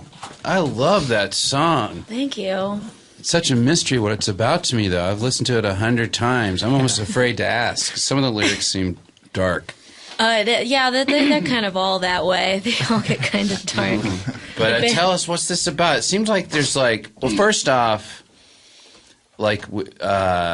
we hampered you here with one guitar. I know in concert you play two guitars on this song. Yeah, I switch. Generally, I start on acoustic and then go to electric. Yeah, it's pretty amazing. And this was amazing to hear this way, too. But it's almost like it's two songs in one. It's like it gets sad and then it gets positive. So take me through the song. Well, it was actually written backwards in a way because we wrote the ending first. Like we were kind of jamming the ending, and then I didn't really know what to do with it. And after sitting with it for a while, there was this just more waltzy part that seemed to fit with the rest of it.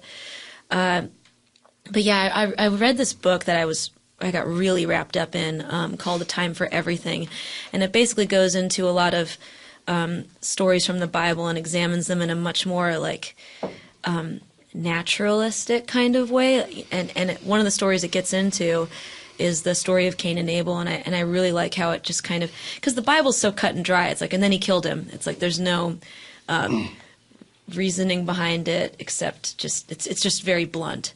And the book sort of examines the stories.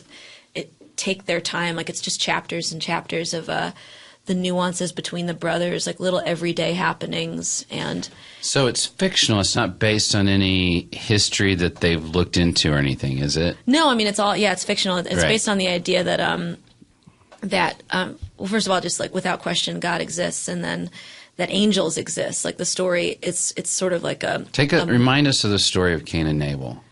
Well, Cain and Abel make sacrifices to the Lord, and the Lord favors Abel's sacrifice, and so for no reason. He just prefers Abel. And they're brothers. They're brothers. They're twins. Doesn't matter. I don't think they're twins, are they? I don't know if it goes in. I mean, I think doesn't it just matter. says they're brothers. That's too Greek of me to assume. And out of jealousy, Cain slays Abel, and then God speaks to Cain and tells him he's out. You know? He's out. Yeah. And then Cain wanders the earth, I think, just till the end. It's got a good story, at least. But I love the story in A Time for Everything because the death is such a minute part of it. The death is like the story's so much more about what happens between the brothers before that, and it's very strange but very, I don't know, quiet and everyday in a way too. I'm telling you guys, you haven't heard Cain's side of the story. I knew both those guys growing up. I went to high school with Cain and Abel. We played on the same soccer team. And it's not... Oh. Hey, Cain. Hey, what's up, man? What's up, Cain? Pull up at the stool. How are you? Thanks, man. What's up, buddy? You can have my stool if you want. Yeah. Do you need anything at all? No. Guys, I'm not going to kill anybody. Hey, you know what? Let's just clear the air. Tell people wouldn't treat you like this if they knew your side of the story. How Abel treated you. I feel like all people hear is the headline: Cain killed his brother Abel. Yeah. I mean, honestly, I'll tell you, I don't expect you guys to sympathize or anything, but I will tell you there is, I have a side of it. My brother was a fucking dick to me. Yeah. See, that's how I sort of just interpreted the story, that you just kind of like overreacted to your brother. Overreacted. I didn't overreact. No, he used to have a haircut, if I may, that was a little funny. Like it went kind of the opposite sneezed right way. in the middle of getting a haircut, and this guy, the scissors jerk, because I had a weird haircut. And my mom didn't want to wait around to fix it, so I was stuck with a weird haircut. The story of the haircut's as weird as the haircut. Somebody was eating pepper salad next to me. There was a barber on his break, and he was eating pepper salad. Right? Do you hear these details, though? Like, no one knows that part of the story. And then Abel was a real dick. I'm telling your story, but he was a bully. Ahead.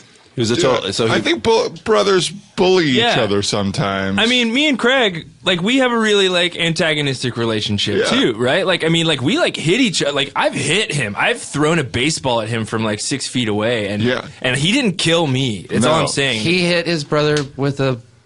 It was a jawbone. Well, it was a machete, and then it was the jawbone of an ass, and then that didn't work, and then there was a machete there. Not everybody knows that. Yeah. I mean, all of that. You just hear about the ass jawbone. You never hear. Yeah. I just there feel was a machete fight. First of all, no disrespect. But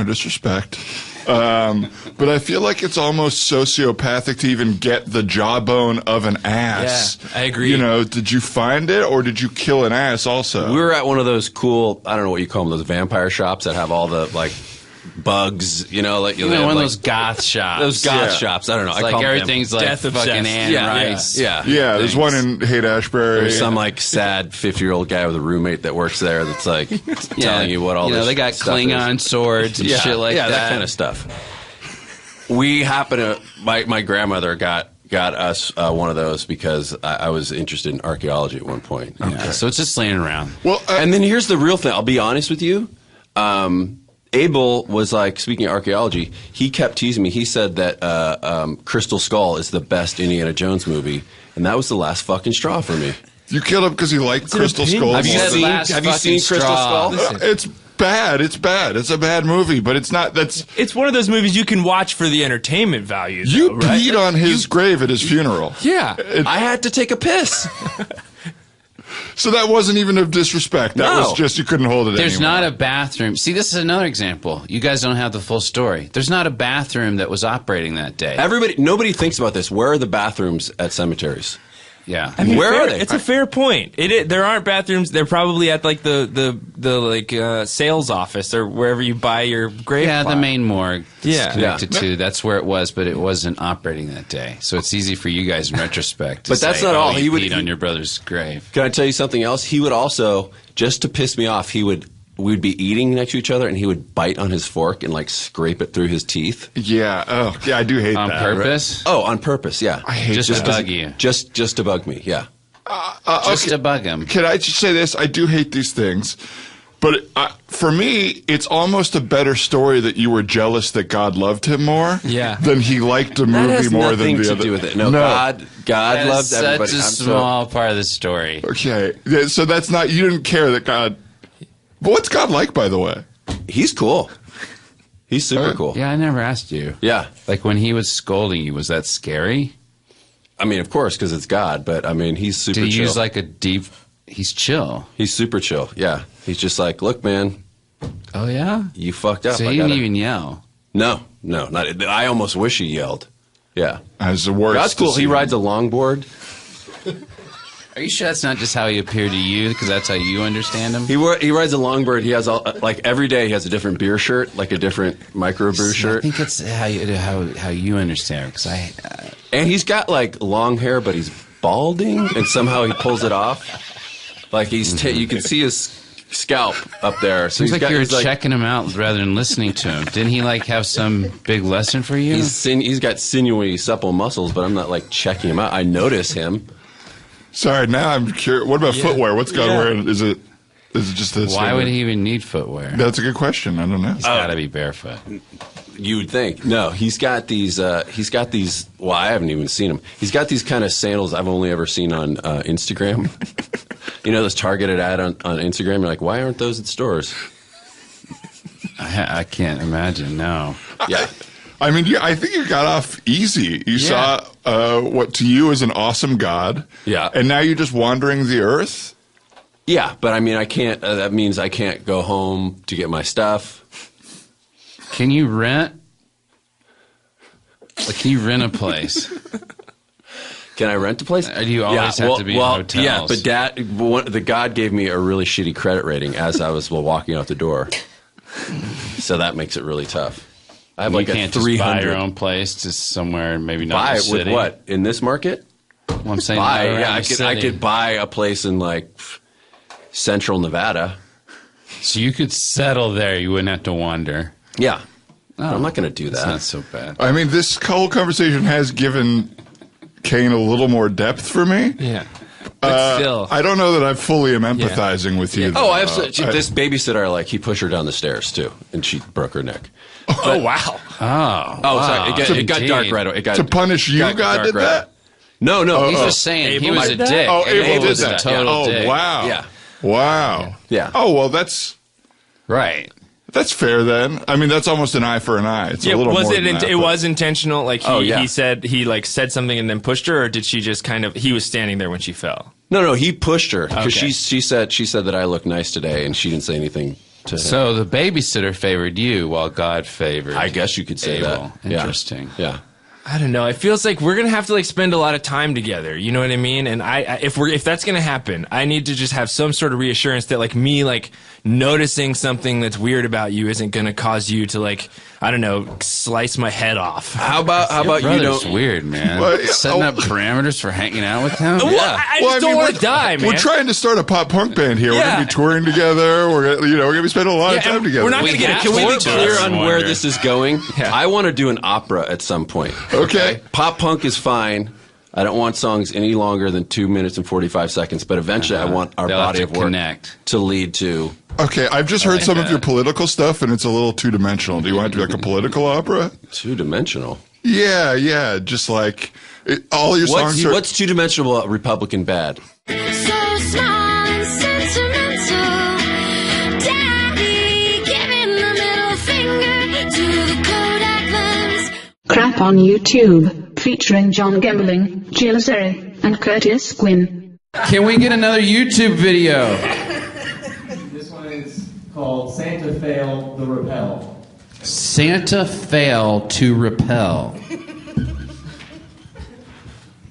Okay, we see Santa up on a billboard. Santa, do you know how to get down here? What do you think is going to happen, guys? So be careful, Santa. We see Santa getting on some ropes on a high structure. It's hard to tell where they're at. A mall, maybe? Oh, Santa. We can't wait for you to come down here. All the boys and girls want to see you so bad, Santa. Oh. We see Santa getting hooked up to a rope. I can't believe you came all the way from the North Pole, Santa. Here comes Santa coming down a rope. It doesn't look like he knows how to rappel. Oh no.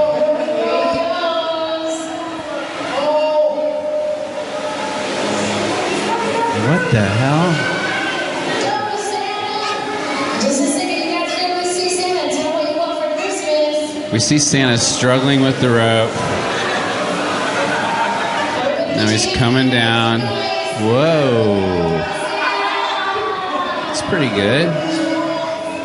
He's coming down. Santa's very stuck.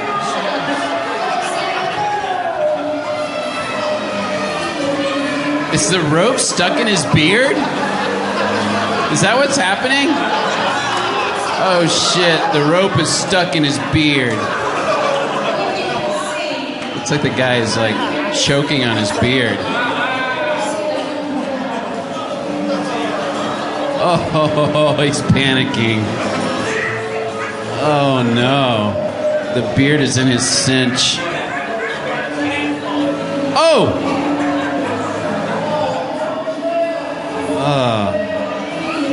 Gives me agita.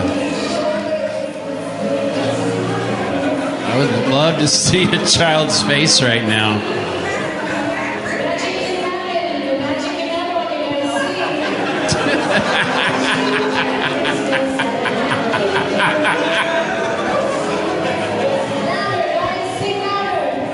Sing louder.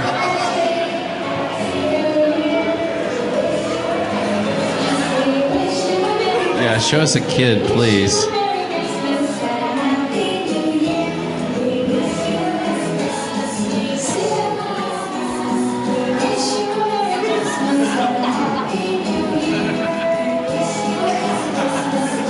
All right, I can't take this anymore. Holy shit. That was devastating. What would you have done if you had been narrating that? Because she saw that he was in trouble, yet she was going, "Come on down, Santa." Like she was pushing the action.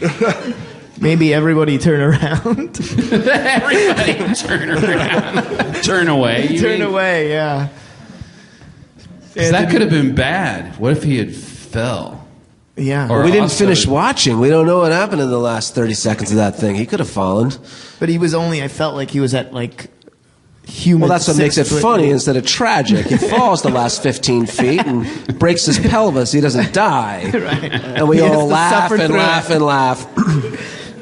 And the reindeer man who hooked him up to it It's an elf. did not see. He was an elf with reindeer horns that were ornamental to the hat of an elf hat. He was a elf who was wearing ornamental reindeer. I just want to say, because I clocked it too.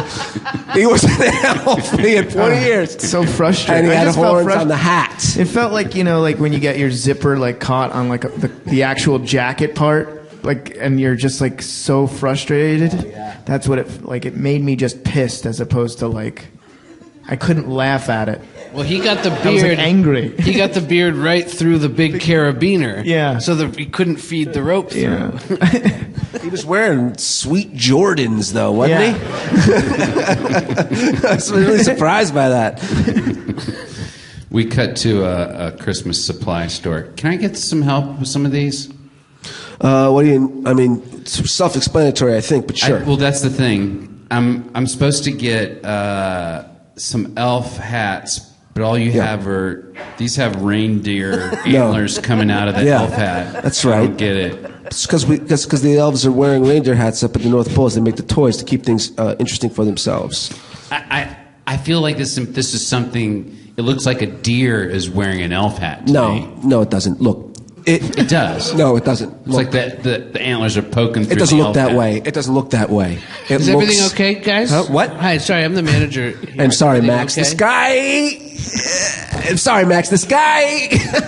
He's saying that. I was just saying that I'm looking for some straight up elf hats for Christmas play, and these have reindeer antlers on them, so it looks like reindeer hats or elf hats for reindeers. So you cut them off. You buy the hat, you cut the antlers off. Tim. And there you got your stupid elf Tim, hat. relax. What? I'm sorry, sir. It was my understanding that these were costumes to appear as an elf reindeer hybrid person. I don't know that mythology. Well, it's very similar to the cream cheese people we have now. I living don't like among those us. people, and I don't like that they're working with regular humans. I was born in 1973. We can talk frankly here. I don't like the creamers. I agree with you. We got to serve them. They come in for their Christmas supplies. We serve them, but we don't like tell it. me the story of the hybrid. Well, we cut to the story of the elves. hybrid elf reindeer. Oh, I can't get through the snowstorm this year. It's just too hard to navigate with regular reindeer. Santa, who are you talking to? Everyone.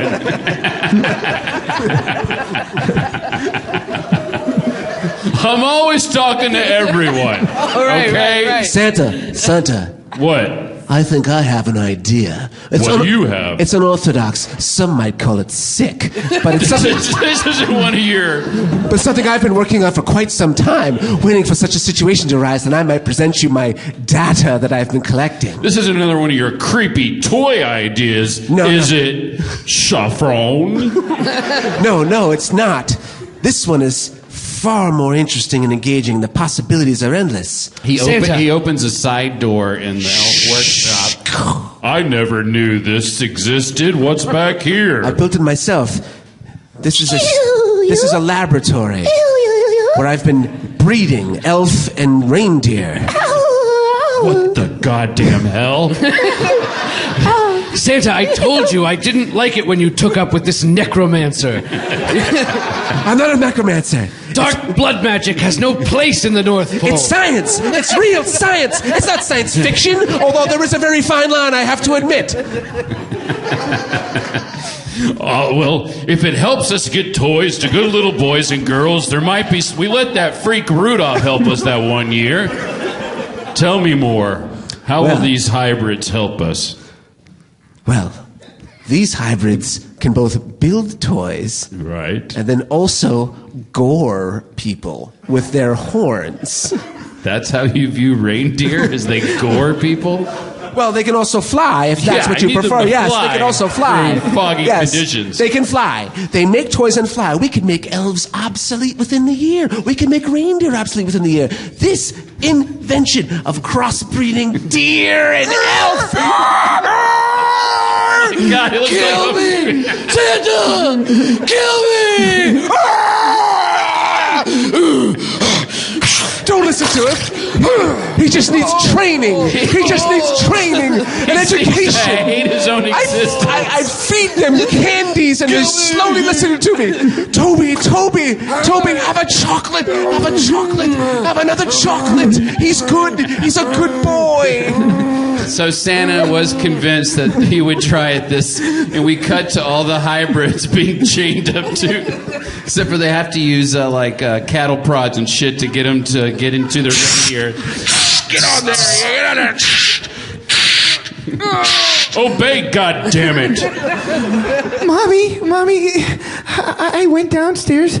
I'm sorry to wake you up, but I went downstairs to look outside for Santa. Downstairs? No, we could. There's no such thing as Santa Claus. I told you last year. You have to look outside. You have to look outside. What's Something's going wrong on? with Santa's Hold on, I'm going to take a look. What's going on? What are those things? What are those things in your yard? What are going to do to me? Mommy! He's goring my child! He's goring my child! Come on back! You made me this way! Humans, that has been Best of the Bible. We explored the history of the baby Jesus and the mythologies that surround him, and even Santa Claus, his greatest competitor, arguably. Ladies and gentlemen, as I said, this is the season to buy, right? Buy all things Improv for Humans, buy UCB products, all that helps Matty B, Improv for Humans, and the UCB. We hope we've shown you some love this year. Show our improvisers how much you love them by tweeting at them, Instagramming at them. Is that a verb? Instagramming. And we hope to see you in the new year. Keep being human. Be a good human. Listen to Matt's new improvised series, My Dead Wife, The Robot Car, out now on Stitcher Premium.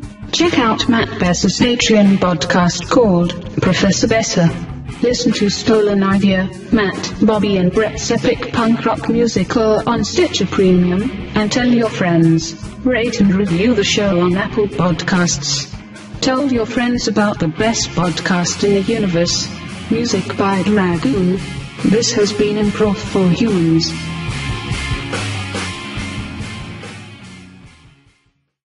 This holiday season, Earwolf wants to spread some cheer.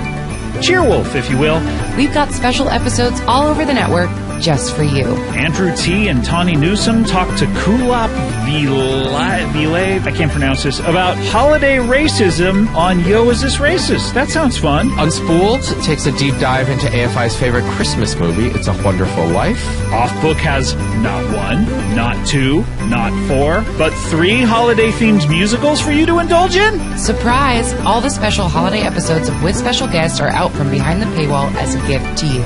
You can also check out a very special Improv for Humans episode, Best of the Bible. On Are You Talking REM Re-Me, the Scots talk about every REM holiday single released and nothing else. Sean and Hayes Hit the Slopes with Adam Pally on a very festive episode of Hollywood Handbook. Beautiful Anonymous, Chris Gethard is taking calls for New Year's resolutions. Tune in on Earwolf's Facebook page December 21st at 2 p.m. Eastern. Marissa and Listler get a special listener call-in with a heartfelt proposal on Womp It Up. Followed by the Christmas Womptacular, released from behind the paywall. And if that's not enough, check out even more special holiday apps from How Did This Get Made, Getting Curious, Who Charted, Threedom, of course, Comedy Bang Bang. Happy holidays, happy listening, and a merry Cheerwolf to all. So much stuff, so much cheer. Cheerwolf.